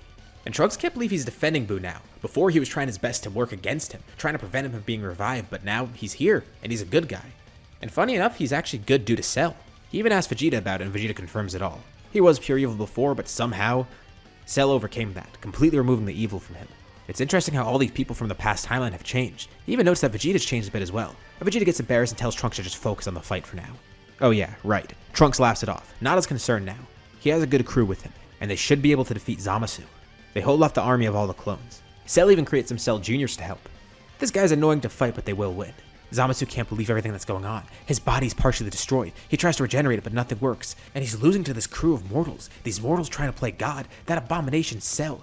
He's a machine created by these mortals. It infuriates him to no end. He'll destroy them all. Amidst the battle, Trunks flies back to Buu and asks if he's ready, but Buu says it's no good yet. He's still summoning all of his power and magic. He doesn't want to undershoot. He needs to make sure they have more than enough, especially because he's never done it before and he wants to make sure it goes through perfectly. Buu has charged up a lot and Zamasu has been weakened, so it should be good by now. But then Trunks has an even better idea and calls Vegeta over. When they came to the future before with Buu, he mentioned that he could absorb them or turn them into candy. Obviously they went with being turned into candy, but Trunks wonders what he meant by absorption. Can he utilize their power if they were to do that? Well, yeah, that would actually help a lot. He tells them it's probably going to be pretty strange though, but he has no doubt about it. If they lend him some power, it'll work. And Trunks looks over to Vegeta, who looks completely annoyed. He's not going to be absorbed by Buu. Not only is that weird, he just doesn't want that to happen. And he looks mad, but he goes for it. Fine, this might be the only way. Gohan, Piccolo, and Cell fight together with all the Cell Juniors, getting rid of all the clones and then fighting the main Zamasu again. Zamasu is completely overwhelmed, and even amidst the battle, he loses his time ring. He's not going to be able to make those clones again. Cell was able to nab it thinking it was because of that. And he turns over to Buu to give him the time ring. But as he looks over at Buu, he notices that he's glowing. He's changing into something else. What's going on with him, and where did Trunks and Vegeta go? A brilliant aura surrounds Buu, blowing everybody back. His appearance has slightly changed, mainly his outfit. He proclaims he finally has the power that he needs, thanking Vegeta and Trunks. Cell throws the time ring over to Buu, and he catches it by stretching his finger out. Cell, Gohan, and Piccolo move out of the way, and then Zamasu sees what they're looking at. It's that thing, Majin Buu. Buu smirks and tells Zamasu this will seal him for good. His destruction of this timeline is over. A mysterious but powerful energy surrounds him. Zamasu screams, with the scream echoing throughout the entire planet. He unleashes as much power as he can. His aura grows fiercely. Everything is shaking from it. Zamasu is trying to break free from whatever this is, utilizing all his power, but nothing's working. Buu tells him it's over, as Zamasu's aura shrinks more and more, turning into nothing as Buu's seal completes. And Buu assures Trunks that that seal is never going to be broken. The amount of power he uses ensures that it's not going to happen. Although he's not actually talking to Trunks, he's just talking to himself because Trunks and Vegeta are still inside of him. Oh yeah, he almost forgot. He launches them out of him. With all the power he gathered, not even the gods of destruction can hope to break that seal. Although, there is kind of an issue because the time machine was destroyed during all of this. But Buu says it's no problem. He holds up the time ring and tells all of them to hop on, stretching out his hand turning into goo once more. Vegeta says he's been absorbed once and he doesn't want to be absorbed again. But looks like he has no choice because that's the only way he's going to get back. Cell says he'll actually wait here a bit. He's assuming they're going to get Bulma to create another time machine first. But in the meantime, he could use some of his powers to help rebuild the city, which Trunks is pretty surprised to hear. And Cell says he's not doing this for any righteous means, he's just doing it because it would be a shame to let this timeline go to waste. With such a strong warrior here like Trunks, it could be fun to fight him again. They're all absorbed by Buu as they go to the past. And a few days later they come back and the city is partially rebuilt by Cell. They also have another time machine now, just in case Trunks needs it again. And now, it looks like everything's over. Trunks thanks everyone. It's amazing to see how much they've all grown. He wasn't so sure about Cell at first, rightfully so, but he guesses he has changed a bit. And he's really impressed with how much the others have grown too, especially Gohan. And he can tell Trunks is still a bit concerned about Cell, but Gohan tells him not to worry. He's defeated Cell a few times before. He could do it again. There's a brief passage of time as we go to the Tournament of Power. Now, of course, Universe 7 isn't too worried about this tournament. They have a really powerful team here, but they obviously still do need to form a team. Gohan's going to be the leader here, naturally. But who else will join? Obviously Vegeta's going to be there too, same with Buu, Cell, and Piccolo. Vegeta also does recruit Trunks, the present version. Everything that he used to train Gohan, he used to train Trunks here too. That does mean Goten has grown a bit too, but he's not going to be in the tournament, just Trunks. Mainly because he's done a lot more training on his own with Vegeta, and there is a significant gap in power between the two right now. Now they just need 4 more people. Krillin joins the team. And the androids are actually a tough sell. No pun intended, because the reason they're not joining is because of Cell. 18 doesn't really want to join because of him, and since Goku's not going around recruiting them, it's not like she's being bribed either. And it would be pretty tough to convince 17 as well. So the androids don't actually join here, but 10 and Roshi do. So at least they found fighters in their place, but still, Cell's surprised that the androids still don't trust him. But just like Trunks, he guesses it does make sense. Maybe they'll warm up to him one day. But that still does leave an issue because they do need one more fighter. Well, they could recruit Yamcha, but Cell actually does have a good idea. He turns to Gohan. Didn't he say that Goku came back to Earth for one day before? Cell wasn't here to see it, but it was right after Buu was defeated. And Gohan says, yeah, he did, but apparently everyone only gets one of those. He's assuming Cell wants Goku to join, but that's not going to work here. They would have to revive him with the Dragon Balls somehow, but Goku said he didn't want to be revived. Plus, they'd have to go to New Namek at the moment, which actually wouldn't be too much of an issue because Buu or Cell could teleport there. But they then hear a voice in their heads. It's actually Goku talking. He says he caught wind of a tournament happening and he does want to join. He's been watching everything that's been happening with Earth, and he's proud of how everybody's grown. And yeah, he does still think it's best for him to stay dead. But coming back for a day, that wouldn't be an issue. They just have to run that by Baba first. Beerus says that won't be an issue. He and Whis will pull some strings. Beerus does remember Goku, and he was a pretty powerful warrior, so he could be a good team member here, especially after all these years have passed. And when he comes back to Earth, they're surprised to see that he has a tail again for some reason. Oh yeah, Goku says he got the tail pulled out and restored in Otherworld, using it to actually improve Super Saiyan 3 while he was fighting. He could use that form easily and he has full mastery over it, but of course, he's aimed beyond Super Saiyan 3. That wasn't nearly his limit. They wonder what he's got in store, but he says he's going to save that for the tournament. This is exactly why he wanted to come back. This is a great opportunity. He could test his strength against the strongest people in the multiverse. It sounds awesome. He's surprised this is even happening in the first place. But apparently it's because Zeno showed up at the Universe 6 tournament, saying that he liked that, so he's going to do another one of his own. They wonder how Goku is going to keep up with them, but they don't have a doubt about his strength. They could even do the Super Saiyan God ritual on him, but he declines that. He needs to try his own power after all. And he thinks he has more than enough in store. And now that the team is complete, the Tournament of Power begins. Right off the bat, Universe 7 does get a ton of eliminations, and they're basically enemy number 1 because they do seem pretty powerful. Nobody blames them for starting the tournament because that didn't happen here. And the tournament does take place a little bit later than normal because Goku wasn't there to suggest for Zeno to actually do it. Although Zeno would probably get bored sooner because he didn't have future Zeno there with him to keep him company. So it balances out, but the tournament is a little bit later than normal. Just a little side note worth mentioning, because that dictates how strong everyone's going to be here. Mainly Universe 7 because, well, they're going to be incredibly powerful here. A lot of the really strong fighters are just fighting in base at the moment. Vegeta, Piccolo, Gohan, and Cell all aren't using their full power. They're going to save it later in case they need it. And when they start out, Buu places a hand in the air and then launches pieces of him everywhere. This way, it's pretty much impossible for him to fall out of the ring because he could just regenerate anywhere or tether himself back in. He could also use this to trap other fighters and tie himself to his teammates so they could be tethered back in too. One big fight that happens right off the bat is Vegeta and Trunks versus the Universe 6 Saiyans. They all do have Super Saiyan thanks to Vegeta teaching Cabba how to do it. So they start out with Trunks facing Cabba. Of course Cabba overpowers him, but Vegeta jumps in and then fights Cabba once more, saying that he truly has grown stronger, but he can go beyond Super Saiyan. Caulifla and by extension Kale are listening to what Vegeta's saying, mainly because Caulifla's interested in going beyond Super Saiyan. And this is also good because that doesn't mean Vegeta's going to be stealing the spotlight from Kale. So unlike with Goku and Caulifla, Kale doesn't go berserk just yet. But all the Saiyans fight against Vegeta and Trunks, with Vegeta confident that he'll win here. And Goku watches on pretty amazed. There's so many strong people here, and not just his own team, it's just everybody. It's also cool to see Saiyans from another universe. But then, Goku's surrounded by a couple Pride Troopers. He fights them off easily, but a couple more of them come in too, all helping each other out. Geez, they're all gonna jump him at once? Well, looks like he's gonna have to use a little bit more of his strength, powering up into Super Saiyan 3 and fending them off. But this still doesn't seem like enough, especially because a couple of them are jumping him now, with Dispo joining in too. Well, he was hoping he didn't have to use this right away, but he yells over to Gohan, telling him to look here. This is what he was holding back. And if Gohan wants to see, he better look now before it's over because Goku thinks he's gonna defeat these guys pretty quick, which kinda pisses off the Pride Troopers, but Goku starts transforming once more. The long hair from Super Saiyan 3 disappears. It turns back to black, but not to its original length. It's still a bit longer than normal. A red glow surrounds him too, as red fur then appears all over his body. And Gohan wonders what this is. Goku's power-up completes. While this form might not be as powerful as the godly forms, Goku still has never stopped training. All his free time is just spent doing this. Godly Ki might make him a lot stronger, but constant training has made Goku strong enough to where he's content right now. This might even contend with Godly Ki at this point. This is a form that he simply calls Super Saiyan 4, surrounded by an intense red glow. It's the full-powered version of Super Saiyan 4. And he doesn't want to use his full power right now, but he does want to fight a little bit longer. So, just for a little bit, he's going to have to use this to eliminate the Pride Troopers. The red aura around him grows more intense. It's the aura of Kaioken, but he screams. This is Maximum Kaioken, a version of Kaioken where he pushes out as much energy as physically possible. It's incredibly strenuous, but it's ever increasing. The multiplier continuously grows, but he only uses it for very brief moments, split seconds. This brief glow encapsulates the ring, and within an instant, all the Pride Troopers fighting Goku are eliminated, including Dispo, who he's lucky enough to catch off guard, underestimating Goku's true power. And he looks at Gohan. Seems like the power he gained isn't that bad, huh? And yeah, Gohan is impressed. He wonders what else Goku has picked up on. Goku's having a lot of fun using this new power in battle. Of course, in Otherworld, he's been in sparring matches and tournaments before.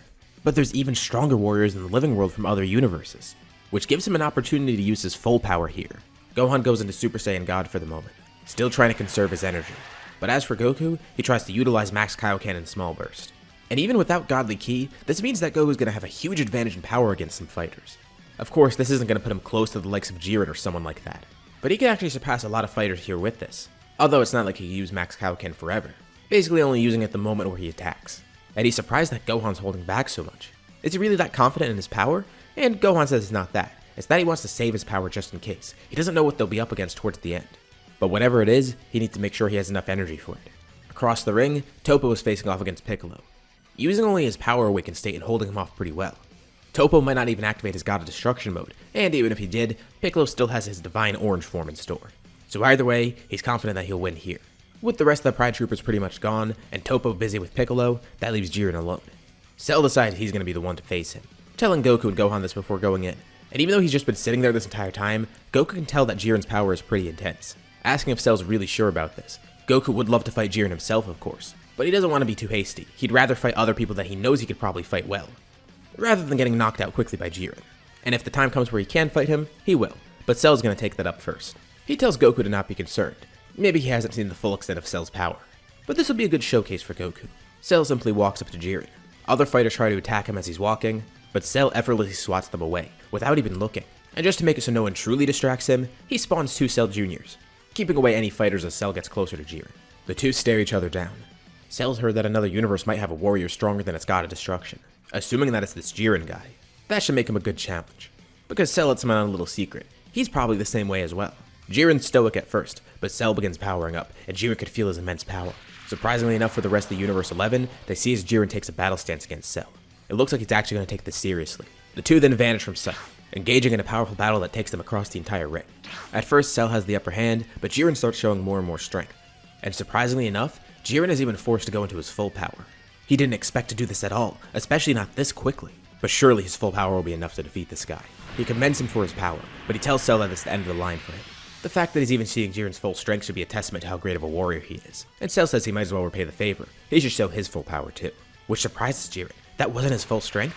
Well, it was his full power, just in base. As Cell goes into his god form, the other gods watch on with complete disbelief at the power of these two, especially the gods of Universe 11. They thought Jiren would be the strongest, but Beerus tells them that they'd actually be pretty surprised to find out how strong Cell is. He's actually trained with Cell, who's pretty close to his level now. And not to mention, Beerus might have grown a little bit ever since he took Cell on as a rival. Cell proclaims he's stronger than his god of destruction, but Beerus doesn't buy it. But he snickers while he says this. It's only because he's grown as well, and he looks over at Belmont with a smug face. He's unsure if Cell is stronger than his own god of destruction, but he sure as hell knows that Cell's stronger than all the other gods of destruction too. There's no way, that has to be a bluff. But as they watch on, they see that Cell's winning his fight against Jiren, and he's not really struggling too much in fact. And as any of the remaining gods look around, they realize that Universe 7 hasn't lost any fighters at all. Even in the rare event that someone was knocked off the ring, Buu is able to just tether them back in. And if they did need healing, Buu could heal too. Buu does wish he got to show off more of his strength in this battle, but at least he got to show off a lot of his abilities and prove himself. His strength might not surpass Cell's at the moment, but he knows his abilities sure do. And the rest of Universe 7 isn't even fighting seriously right now.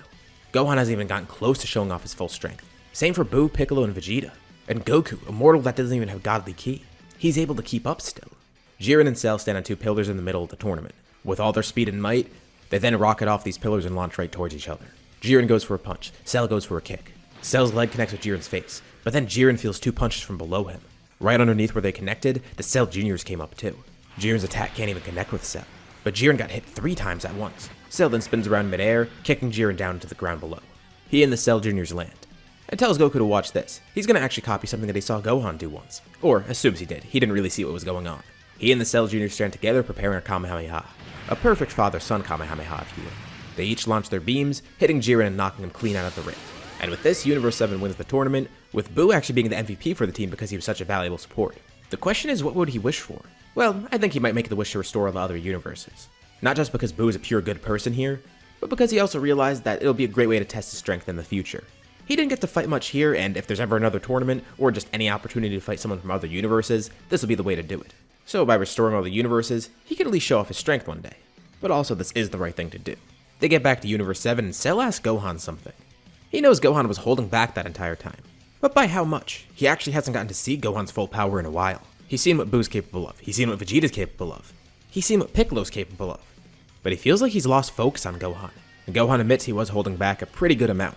But Cell wants to test that power. He wants to see what Piccolo and Vegeta have taught him. The entire reason he left Earth and came back in the first place is because of Gohan. And after all this time and all these new powers they've unlocked, they still haven't had another great battle like that. This also kind of surprises Goku when he hears it. Vegeta, of all people, was training Gohan? That's a really weird turn in events. Piccolo, yeah, that makes sense. He didn't take Vegeta as the teaching type, though. And Beerus says if they do want to fight, he's got the perfect place for it. That tournament was a bit underwhelming for him because they won so easily, so he wants to see a real fight. Together, Gohan, Cell, Piccolo, Vegeta, and Goku go to Beerus' planet, and Goku's pretty curious to see what Gohan's truly got in store. The two prepare to face off against each other, and immediately, Gohan powers up into Super Saiyan Blue, but there's no aura around him. He's containing the power completely. He tells Cell he didn't use this in the tournament, but this is a version of Super Saiyan Blue where he's completely containing all the power of it. Nothing is leaking out, And not only that, but he has complete control over the form too. It does use more power than Super Saiyan God, but there's not an issue with stamina that quickly runs out. One day he hopes to use this form just as easily as Super Saiyan, or he could use it without even realizing that he's transformed into it.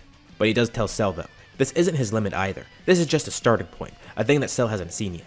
Cell can't believe it, and same for Beerus too. But Cell tells Gohan that he's grown more than Gohan even knows, and hasn't shown it off either. He hasn't unlocked a brand new shiny transformation or anything, but he has grown farther without transforming. He is perfect after all, so it's no wonder his body barely changes, even when he goes into his God form. It only makes sense that he maintained the same good looks that he always has. So Cell goes into his God form. The two of them just stand there, glaring at each other. And suddenly they both disappear. All that's left behind is the blue flames from where Gohan was once standing, and red flames from where Cell is. There's bright flashes of red and blue light in the sky. Thankfully everyone there can keep up with it, although Goku's kind of having a tough time since he can't really sense godly ki right now. So he actually did kind of lost track with it as only really following with his eyes. Whoa, he didn't realize he was left that far behind in the dust. The two repeatedly clash midair.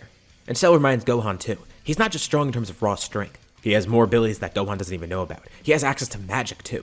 And Gohan says that's fine with him. That's just gonna make the fight more interesting. Cell then rapidly launches Ki Blasts at Gohan, but they're not normal Ki Blasts. They're buffed by his magical abilities too. A power of his completely distinct from his own Ki. Gohan blocks some of them and swats others away. But when they're destroyed, the magic imbued in them reforms them. He'll break one, and he'll split into two that come back at Gohan. And they're all controlled independently, locking onto Gohan too. Cell doesn't even need to focus on controlling them, giving him the opportunity to fight Gohan with just melee combat, as all the Ki Blasts fly around Gohan, constantly reforming when Gohan destroys them. He's focused on guarding against Cell and those homing Ki Blasts, but he grabs onto Cell's tail, swinging him around and then throwing him down into the ground. The Ki Blasts come towards him once more, and Gohan forms a little bubble out of Ki, capturing them all in there, throwing it down at the ground towards Cell, setting them down with a powerful Masenko behind him, just to make sure that they're actually destroyed and don't come back up, using Cell's own attacks against him. As the spectators watch on, a giant geyser of Ki explodes from the ground where Gohan hit him. The blast actually blew one of Cell's arms off.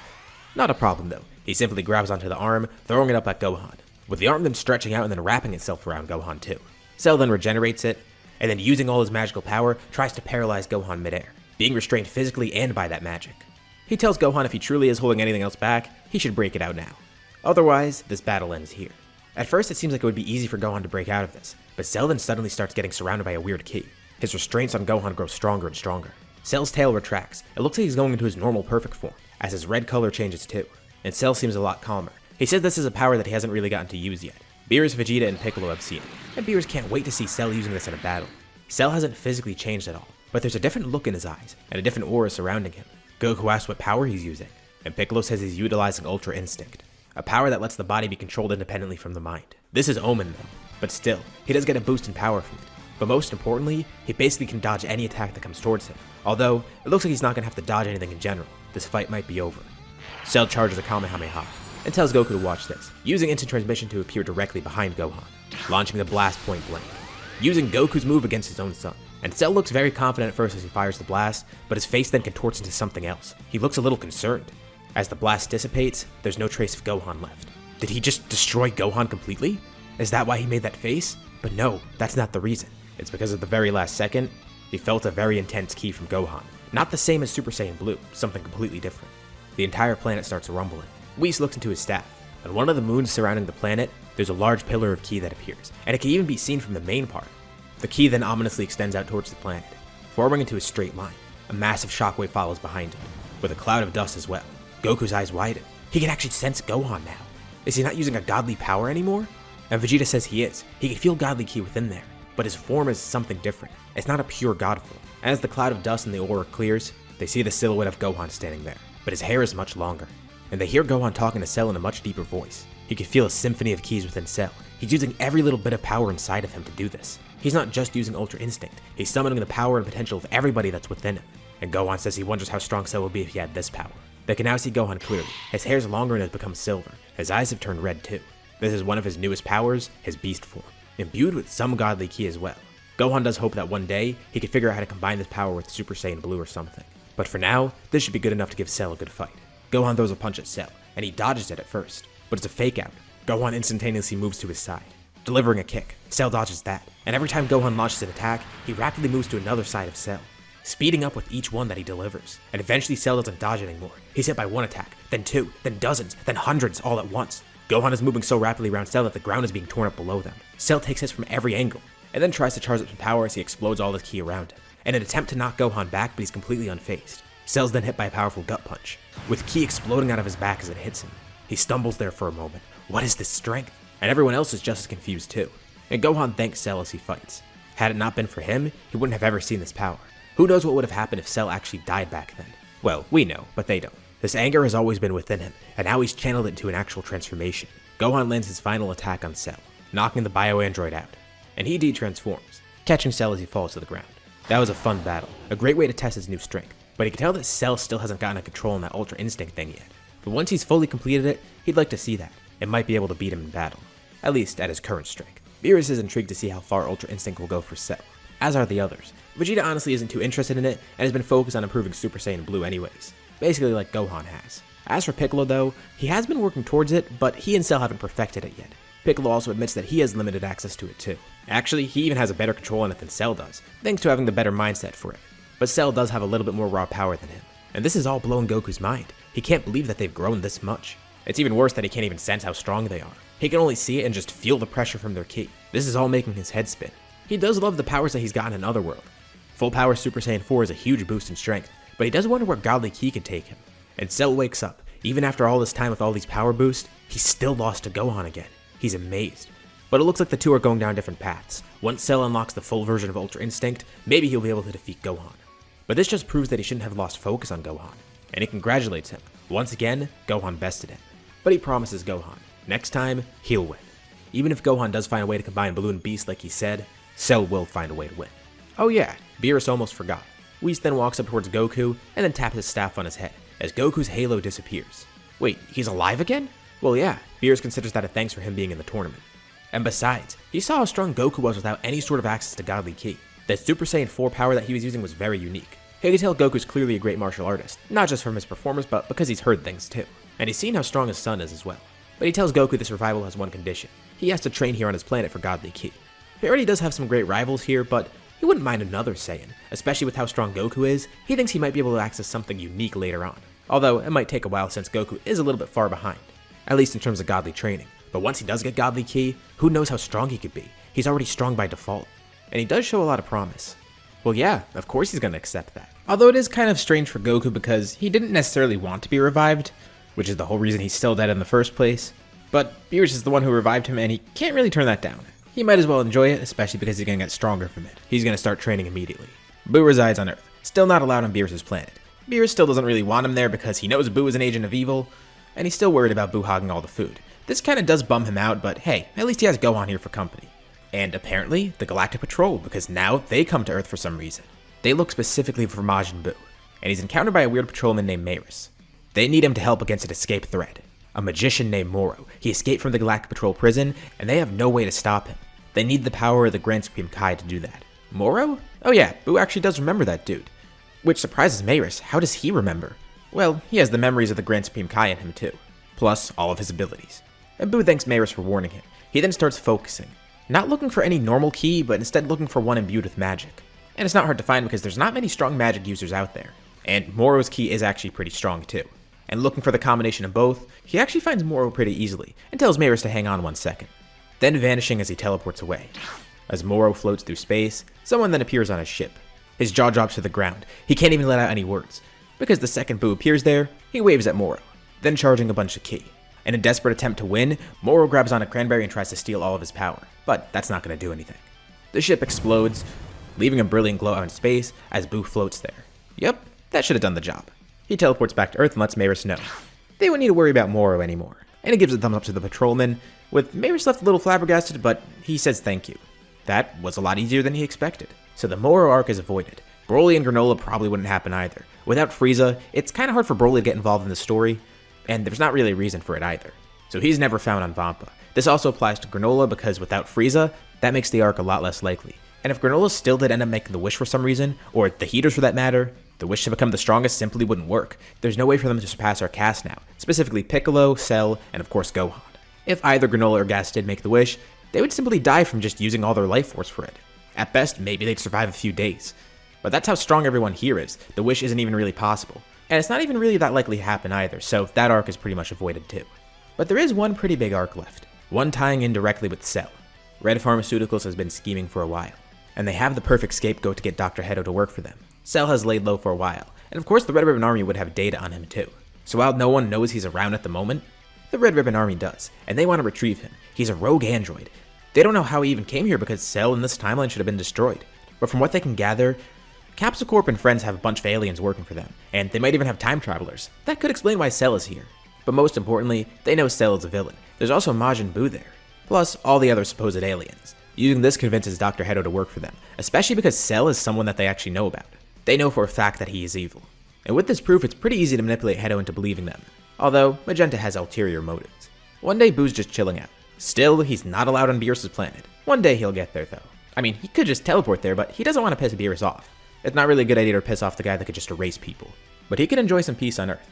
He has a nice little house not far from the city, and he just walks there whenever he wants, going to different bakeries and candy shops. He's a regular everywhere. They all love him, and he loves them. Getting that handsome face from Cell really did work out. He could freely roam around the city, which is awesome. But this also means he's a lot more out in the open. While Cell lays low, Buu doesn't. And this makes it really easy for the Red Ribbon Army to find him. He flies back to his house holding a bunch of cakes, and he sees two people standing at his front door, whispering about something. They then turn around, surprised to see that Buu's there. Without thinking, they launch right into attack. Buu throws all of his food up in the air, and with one attack for each, he knocks them both far away, then catching all the food in his hand perfectly, safely storing it inside, and saying they chose a really bad time to bother him. He then teleports out of sight, leaving these two visitors a bit confused, but he then reappears right after. There's not really too many other people on Earth that could help, but Gohan is there, so he brings him along. Gohan's a little mad because he was in the middle of research and Buu just grabbed him. He didn't even ask, he just brought Gohan here. But Buu simply points at the two people standing there. He says that symbol that they're wearing looks like the Red Ribbon Army symbol. Cell has told him about this before, and this makes Gohan concerned. How are they back? The Red Ribbon Army should be gone, and does that mean these two are androids? Well, Buu assumes that they are because he can't sense their ki, and they immediately try to attack him. They introduce themselves as self-proclaimed superheroes, Gamma 1 and Gamma 2. They immediately rush in to fight Gohan and Buu. Gohan faces Gamma 1, and Buu fights Gamma 2. Although, it's not really that long of a battle. Pretty easily, the two androids are dismantled, and it seems like that's it. They don't destroy them right away, mainly because they want to get some info out of them. Much to their surprise though, two other people appear out of nowhere. It's Cell and Piccolo. Cell sensed that they were fighting somebody, and asked Whis, who then pulled up his staff and showed that they're fighting two androids. It doesn't seem like they're too big of a threat, but since the Red Ribbon Army is involved, both Cell and Piccolo thought it would be a good idea to come here, with Cell wondering if it has anything to do with him. And they'll go back and grab Goku and Vegeta if needed, but they should get some info out of these androids first. Gamma 1 and 2 get back up, and the second they see Cell, they're on high alert. The two look at each other and nod. They didn't think they'd be outmatched this quickly, but at least they have one ace up their sleeve. There's a blinding flash of light, and in the light, they see the two silhouettes of the Gammas merge. And as the light dissipates, there's one Gamma standing there. He doesn't look much different from the others. The number on his shirt is gone, and there's 3 fins on his forehead instead of just 1 or 2. His cape and his gun have turned purple, but he doesn't really look much different. The two Gammas actually had this built into them. They can merge together. This is basically their version of Super 17. This is Gamma Prime, the fusion of Gamma 1 and Gamma 2. And it's called Gamma Prime because 1 and 2 are prime numbers, and it sounds more powerful than just simply Gamma 3, or Gamma 1 2, or whatever they be called. I like it, they like it, we're happy. Cell shoots a ki blast to the android, kinda underestimating it, but then he puts up a barrier, completely unfazed by Cell's attack, and they can't sense it, but he grew stronger from it too. Cell then goes in to attack him even more. His melee attacks all connect, but none of his ki blasts do. And then he realizes, every time he hits Gamma Prime with a ki blast, Gamma hits back with a stronger attack, almost like he's throwing that ki right back at him. And he notices that Gamma Prime throws up a barrier with every ki attack that hits him, and he can see what's happening now. Gamma Prime can absorb ki. Not only has he grown a lot stronger, but he's completely immune to these kind of attacks. Cell powers up into his god form and fights the android more seriously. But back at the Red Ribbon base, they're all watching this. Dr. Hedo's a bit concerned, but Magenta says it's time to activate Cell Max. They actually have waited a bit longer here, and Cell Max should be ready, but Dr. Hedo doesn't necessarily want to unleash him. He wants to at least give Gamma a chance. But Magenta's not going to wait for that. This is the perfect opportunity. He slips away and goes to activate him.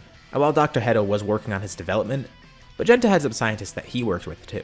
Hedo made Cell Max too good. He can't have him being a goofy superhero like Gamma 1 and 2.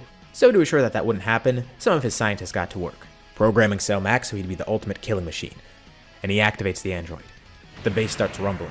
The pod that he's contained in opens up. Back at the battle between Cell and Gamma Prime, Cell has claimed victory. Transforming into his god form actually did help a bit. He found the perfect way to work around Gamma Prime's abilities. The android couldn't detect godly ki, and when Cell imbues his attacks with magic, Gamma Prime can't absorb them. He does admit though, they're pretty well built, and absorbing ki is a great idea. But Cell tells him he's moved past simple ki attacks by now. And besides, his melee attacks would have been enough too. But Piccolo quickly turns away, sensing something in the distance. The others all sense it too. Why does that ki feel so familiar? It's like a mixture of keys, almost how Cell's feels like. Gamma Prime is injured, but gets back up still. What are they talking about? But then he realizes what's going on. That can only mean one thing. Cell Max has been activated. There's a giant pillar of ki that appears in the distance, and then suddenly dissipates. And then they all hear a voice behind them greeting them, turning around to see that someone recently teleported in. He looks like Cell. He has different colors on him, but otherwise he looks almost exactly the same. He was modeled after perfection after all. The current Cell was a big part of his blueprints, and part of his DNA too, of course. This was the Red Ribbon Army's backup plan, a perfect, complete Cell Max. Cell's not really too thrilled to see him, but isn't concerned. He's just a bit annoyed. Great, another imposter that they have to fight. Now he sees how Vegeta feels with Vegeta Black. Vegeta's too busy training Goku right now, but they still can grab him if they need. Although, they probably won't need him. Cell thinks that he's got this. If they just made another Cell with a new coat of paint, that shouldn't be too big of an issue for him. At first, he even thought that the Cell Max was in his god form, considering that he was colored red. But no, that's just his base. That's just what he looks like. Which should make it even easier for Cell. He starts fighting Cell Max first, but comes to see that Cell Max is no joke. Cell Max barely moves, blocking all of Cell's attacks, and delivering his own with great power. What, did he really think this was just another normal Cell? No, Cell Max has all of their abilities. Of course, he hasn't seen recent developments on Beerus' planet, but anyone who has been on Earth, he has their powers. He's a better version of Cell if anything, because he has all the updated data from this Cell, and has DNA from some other people that Cell doesn't have. Unfortunately, they couldn't harness Beerus and Whis' DNA, since they weren't even able to sense them, and didn't realize how powerful they were until after they were on Earth. But Cell Max says it doesn't matter, and he welcomes them all to attack. Gohan goes into Perfected Blue, and Piccolo goes into Orange, with everyone charging in, and Cell Max is able to fight all of them off at once, with Gamma Prime sitting on the sidelines, unsure of what to do. And even with everyone combined right now, it's still not enough. Cell activates Ultra Instinct Omen, while Piccolo stays in his orange form, but starts using the technique of Ultra Instinct with it, and Gohan goes into his beast form. Combined with Buu as well, this actually is able to hold Cell Max off a bit, but not necessarily defeat him. He was built to be even more perfect after all. He has infinite energy, and better regeneration thanks to Buu, not just normal Namekian regeneration. And without much effort, he fights everybody off. And he tells them all their powers together are cute, so maybe he should be using them too just to even the playing field. His aura flares up, morphing into something really strange. It's like a combination of different auras, the shape of Ultra Instinct aura, both the red lightning from Beast aura, and the color and intensity of Orange Piccolo, reminding them that he could use all of their powers. But Gamma Prime gets communication from Hedo. Cell Max must have been sabotaged. He wasn't even supposed to be released right now, and tells Gamma Prime to help. He knows about the weak point too. Cell Max launches a powerful attack at Cell, but before it hits him, Gamma Prime appears in front of it, throwing up a barrier and absorbing all the power, flinging it right back at Cell Max. Actually dealing some damage too, but he simply regenerates from it, laughing it off. They only injured him once so far, and it was with his own power. He says Gamma Prime should step down because he doesn't really want to fight one of his own colleagues after all. But Gamma Prime tells everyone about the weak point. They have to hit his head. Although that's easier said than done because Cell Max is the same size as regular Cell. He's not a giant monster here. Hitting that will be tough. And it looks like they really shouldn't hold any power back either. Cell Max may have some data on them, but he doesn't have all of it. There has been some recent developments that he's not aware of. Buu then heals everybody, with Gohan and Cell ready to use their full power. Gohan finally has done what he wanted to, combining the power of Super Saiyan Blue with Beast. And as for Cell, by now he's got a way better control on Ultra Instinct, and he has the complete form of it too. Cell's the first one to fully transform, turning to a completely silver color, unleashing an immense amount of ki. Gohan doesn't change appearance too much. His eyes change, his hair gains a blue tint, and most notably, he grows a tail out too. Cell is transformed into Ultra Instinct, while as for Gohan, he's gone to a form that's been in one of my videos before, which is referred to as Final Gohan, a combination of Perfected Blue and Beast. Cell and Piccolo are going to distract Cell Max. With Ultra Instinct, it should be pretty easy. They need Gohan and Buu to attack somehow. If they could hit the weak point, that'll be more than enough.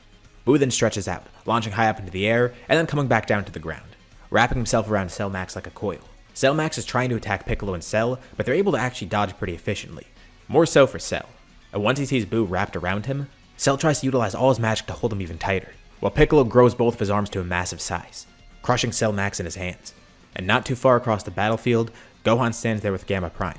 Gohan points one arm out. A piece of Buu is wrapped around it like a coil as well, granting more power to it and imbuing some magic within Gohan's attack just to be safe. He launches a Makanko Sappo, and next to him, Gamma Prime is there, launching some of Cell Max's own energy back at him. The two attacks swirl together, hitting him directly in the forehead, with everyone falling back as quick as possible, and Cell Max explodes. That guy was concerning, but it definitely could have been a lot worse. And Buu's pretty bummed out because his house was destroyed in that blast. But as he looks in the middle of the crater, he sees something reappear. That same terrifying aura appears once more. The pressure from it is insane. They all shield themselves from it. Gamma Prime even puts up a barrier, and the aura alone is so powerful that he gets some energy from it too. That wasn't even an attack. And of course, right in the middle of the crater, Cell Max is there. And at first he has a little crack on his forehead, but then that reforms. He's impressed, they actually did defeat him once. But they should know how great his regeneration is. It's even better than the normal Cell. But Gamma Prime says that makes no sense. Every little bit of him was eradicated, and Cell concurs. That should have killed him. His nucleus was safe when he blew himself up, and even then he barely survived that. So how did Cell Max survive this? He verified it. Every little bit of him was gone. There was no nucleus left behind. But Cell Max says he's not going to reveal all his tricks yet. Sure, they might have won once, but now it's time for round 2. And he's learned from that battle as well. He gains data from every fight. And thanks to that Saiyan side of him, he gains strength as well. So, are they ready for round 2, or are they going to give up yet? Gamma Prime is contacted by Dr. Hedo once more. Even he's surprised. He didn't realize that he was that resistant. The weak spot did work, and if they keep attacking that should destroy him. But they need to do something to make sure that every little bit of him is erased. Gamma Prime says they did that. But no, Dr. Hedo says it's something more than that. They know what went wrong with the last Cell, and they wanted to make sure nothing went wrong with this one too. That weak spot should have destroyed him.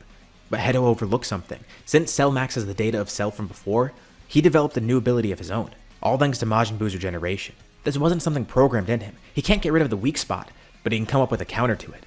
He does still have a nucleus that was left behind, but it's infinitely small, and far more durable than any other part of his body. It's where all of his power comes from. With the normal Cell, if you destroy him and his nucleus, he's gone. But destroying Cell Max's nucleus is even harder. The thing is so small, it's like it doesn't even exist. But it's fortified with ki, with magic, with all of Cell Max's power. It was just so tiny that it couldn't be detected. They need to figure out some other way to defeat him. If they hit his weak spot again, there has to be some other way to take him out. Nobody's sure about how this is going to work, but they're going to have to find a way. As Cell Max stands there grinning, welcoming them to attack once more. The group continues their fight with the perfect Cell Max. Now knowing that he could pretty much regenerate from anything. He does have a weak spot, but that doesn't seem to matter. Not only do they have to hit his weak spot, but they have to destroy every last bit of him, which is kind of tough considering how powerful he is. He regenerates basically as well as Buu does, if not better. Especially because he also has infinite energy like some of the other androids. Even Gamma Prime is astonished. They never thought that he would be as strong. But at least the fused Gamma is actually working for the side of good. Cell Max on the other hand, it seems like he's purely evil. They do destroy Cell Max again, and again, but they have to stop at some point. When they destroy him the second time, they try to get rid of every single cell. But that doesn't work, and he comes back stronger. Then they do that again. The third time seems like they came close. But even then, a microscopic part of him survives. And if they keep doing this, he's just going to keep growing stronger. He can regenerate basically from nothing. And with infinite energy, it's not like this is ruining his stamina or anything. And obviously everyone in the group is trying to use all the power in their arsenal. Even if Vegeta and Goku were here, it probably wouldn't make a difference. Especially because this is the strongest group here right now. And besides raw power, they're using all their other abilities. Obviously Gamma Prime can absorb energy, and Buu and Cell have access to magic. But Cell Max can use magic as well. And Gamma Prime's ability to absorb power does work pretty well here, but obviously Cell Max would know about it. Gamma Prime tries his best to absorb any of Cell's attacks, but it's hard when Cell Max specifically doesn't hit him with any key attacks. Especially because on top of that, it's hard for Gamma Prime to contain all the power that Cell Max gives him. He has to unleash it pretty much immediately. And it's not like it really does anything to Cell Max. It will hurt him, but he just regenerates from it. It's his own attack, it's not going to be strong enough to kill him.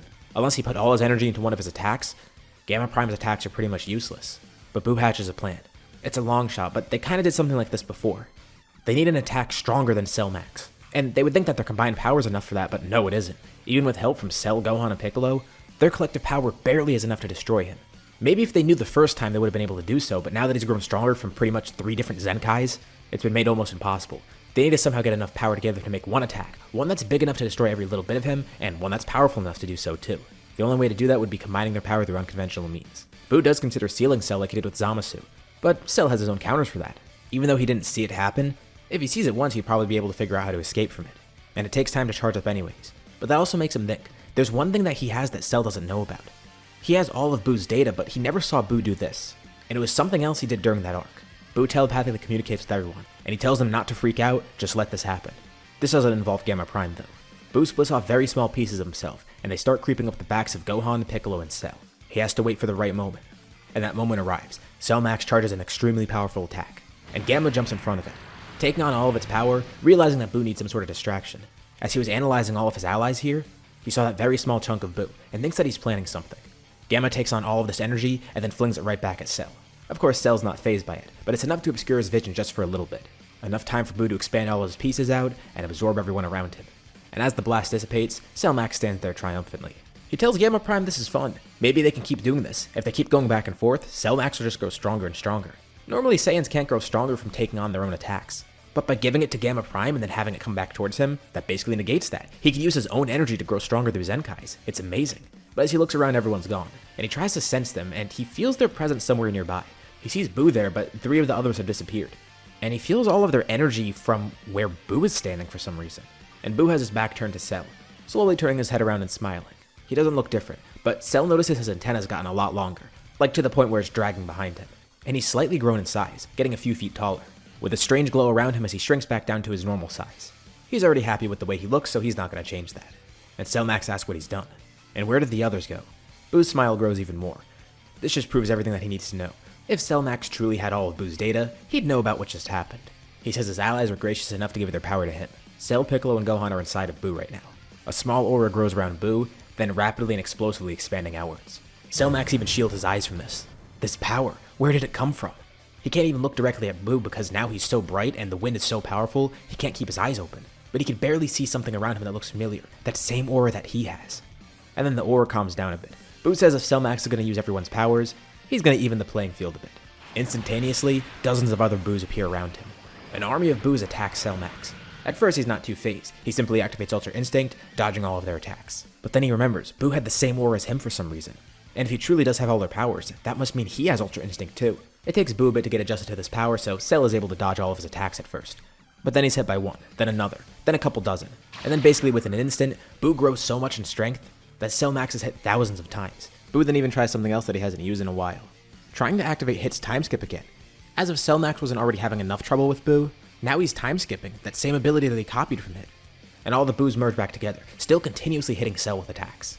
Gamma Prime can't even keep track of what's going on. But then he feels a hand on his shoulder, turning around to see another Buu behind him, with Buu explaining that it's already over. They watch as Cell Max is rapidly taking attacks. It's almost like disembodied hands from Buu are flying around him because he's moving so quickly. But Cell draws his arms inwards, charging energy and then blowing it all out, leveling the entire area in an effort to throw Buu back. But Buu stands there in front of him, completely unfazed by the attack. He didn't think getting power from his allies would be enough for this. And then he sees that wasn't any normal explosion. Cell Max completely blew himself up, but he regenerates, dozens of them in fact. An army of Cell Maxes swirls around Buu, each quickly charging a Kamehameha and launching it towards him. Buu simply waits for the right moment, and then grows dozens of arms. One arm for each attack coming towards him. He sticks the hand out from each arm, grabbing onto each blast and actually containing it. The arms then all merge back together, leaving him only with 2 arms, holding all the power of Cell's attacks together. And he cocks his arm back like he's about to throw it back at Cell, but right before he launches it, he teleports right above Cell, chuckling a bit and saying he fell for it, launching the blast point blank at his weak spot. Not only is it all of Cell Max's power in there, but he adds a little bit of his own. As Buu launches the blast, Cell Max continuously tries to regenerate, again and again and again, even growing stronger amidst it, but it's not working, as Buu puts more and more energy into it. And Cell screams throughout all of it, saying that he won't stop regenerating. His nucleus is infinitely small and incredibly durable. It's engineered so he can never be destroyed. And no matter what Buu does, it's not going to work. Buu wishes he had access to the Hakai so he could just destroy him permanently. But of course, Beerus still doesn't want him on his planet. Well, there is another way to do this. At first he didn't want to do this because he thought it wouldn't work, but he might as well. Cell Max doesn't even notice that the entire time, something was creeping up his leg. It's a piece of Buu that he split off before. And once again, Buu completely destroys Cell Max, and then expands that piece of him outwards. A couple of the cells try to regenerate, but they're caught by Buu, as that little piece of him is encased with all his ki, and sealed with his magic too. Without any other option, Buu decides to absorb it. Gamma Prime is blinded by a brilliant glow of light. The sky clears up too. The area is completely flattened, but now calm. All the people that were inside of Buu just now are now out. They're on the ground unconscious. But they wake up and see Buu standing there, looking content. They ask what he did with Cell Max, and he tells them not to worry. It seemed like he truly couldn't destroy Cell Max. If he had the ability to erase things, maybe he could. He was borderline immortal. But there was one other way for him to do this. Not only did he seal Cell Max away, but he absorbed him too. Those last few cells that were left of him that were trying to regenerate, Buu locked those away completely. They're dormant, and Buu is drawing out all the power from them for himself. Cell Max can't be freed. Not even if Buu dies. They're merged together now. He basically became a seal for Cell Max, while also gaining all of his power too from it. This is the birth of a brand new Buu. This is Buu Max, with Cell Max now being indefinitely dormant within him, and making Buu the strongest of the entire group. Cell then laughs it off. Maybe if he were the real deal, with that type of power, he could have won here. But he was simply a fake Cell. And Gohan commends Cell on his effort there. It looks like his training has really paid off. This whole time he was training to protect Earth from Cell in case he ever came back. And of course he eventually did, but as a different person. Although even with Cell himself changing, it seems another Cell came anyways. That training was all worth it in the end. But Cell tells Gohan again that guy was a faker. He's right here. Don't be so sentimental or whatever. But Gohan knows that Cell thinks it's true too, and obviously Piccolo sees it as well. Cell just fought off what he can basically consider the embodiment of his old self. Cell Max was Cell. Gamma Prime then defuses himself, which is weird because they thought that would just be a permanent fusion, but no. Dr. Hedo then flies over, thankfully having defeated Magenta and Carmine himself. Glad to see his creations are fine. At least his good ones, the two actual superheroes. A few days pass and eventually Whis and Beerus do find out about this. Cell and Piccolo were gone for a while after all, so of course they were wondering what was happening. And it makes Beerus think a bit. He wants to see Cell and Gohan face each other. It's been a while after all. Especially now that they each have their own new powers. It could be a fun rematch, and Cell's confident that he'll win this time. So the two get ready for another match. And it's not like they pace themselves either. They immediately go into their full power. Gohan activates Beast, then surrounded by the aura of blue, turning into Final Gohan. And Cell immediately goes to Ultra Instinct. But he knows that Cell has more strength locked away. That's not simply just Ultra Instinct, which is crazy to even say because Ultra Instinct itself is a huge feat. To think that Cell's made it his own and made it basically something different. You can even see that Cell can barely contain the power. He has that same Ultra Instinct aura, but it's almost like he's summoning the power of everything within him. Frieza, Piccolo, his Saiyan side as well. Sparks of electricity dart around him, and the aura takes on a weird shape. It's not even fair to just call it Ultra Instinct. This is Cell's Ultra Instinct, his own personal version of it. And seeing this reminds Beerus why he started training again. He does need to get more serious though, since all the others are getting ahead. And this fight will show him how much they've truly grown. Of course, Goku's been here the entire time too, and he's proud to see how strong everyone's grown. He still does have a lot of work to do to catch up, but Super Saiyan 4 should help, especially with his access to Godly Ki now. Although he's had to spend a lot of time on Earth too because he had a lot of catching up to do there as well. Now that he's alive and all. But Vegeta says that he's making good progress, although Kakarot's still going to need to surpass him in Ultra Ego first. Which kind of bums Goku out because he thinks it's going to take way too long. Oh well, at least he has like 2 decades on Vegeta in terms of lifespan. He's as old as he was during the Cell Saga basically. Being dead wasn't so bad. And you know what, maybe he will be able to catch up to Vegeta and surpass him. But for now it's time to just watch what Cell and Gohan are capable of. A battle begins between the two. Although it's kind of hard to just contain it on this planet. Thankfully Cell could already breathe in space, and he gives Gohan a little bit of a present. He tells him to wait a bit as he then sticks a hand out, with a strange field of energy surrounding Gohan. There, utilizing his magic, he basically gave Gohan his own way to breathe in space. Although it's not permanent, so don't go using it after this fight. The two rocket up into the sky as everyone else follows, with Whis creating a bubble so anyone that can't breathe in space can go out there, which is just Piccolo, Vegeta, and Goku. Although even though they go into space and try and follow the fight, it's going too quick for them. Vegeta can barely keep up. Goku can't really tell what's happening at all, he just sees flashes of light. Beerus can keep up with it, but even for him this feels fast-paced. He knows they're above him by now, but by how much? Although there's one person that's keeping up with this effortlessly, it's Buu. Which is weird for him because ever since he got this power, he never realized how strong he truly grew. He's gonna have to test it out someday, but he doesn't think there's anyone to test it out against. Although these two are good candidates. Gohan and Cell's fight takes them across the entirety of Universe 7, moving so quickly that they hop between galaxies. Although Whis does warn them, don't go too quickly or else they're gonna go into another universe on accident. And Beerus repeats the same thing, yelling at them this time. He doesn't want to piss off the other gods of destruction.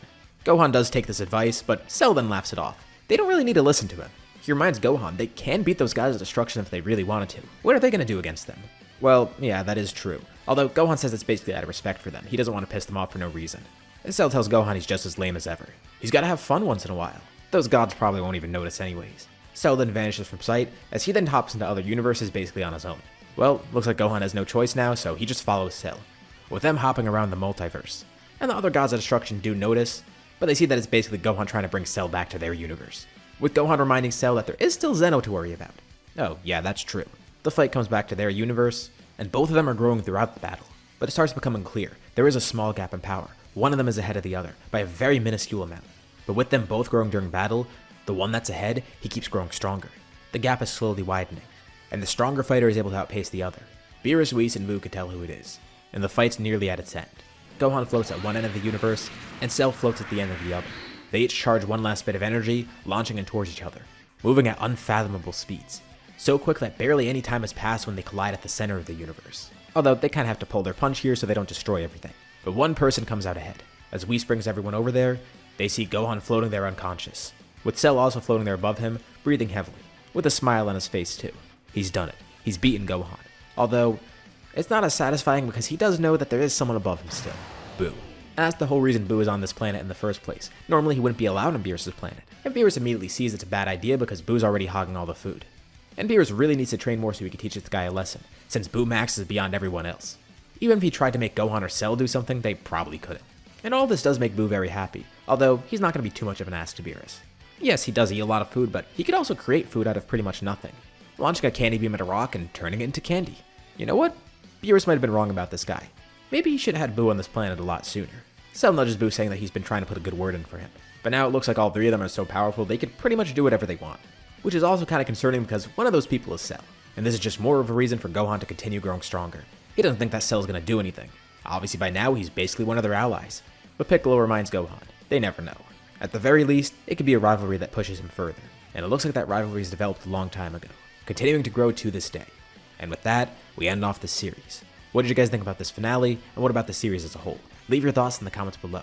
I'd love to hear your guys' thoughts. As usual, be sure to drop a like and subscribe if you haven't already. It shows me you like scenarios like this, and it really does help out the channel. Anyways, thank you all for watching, thanks for supporting the scenario all the way through, and I'll see you all in my next video.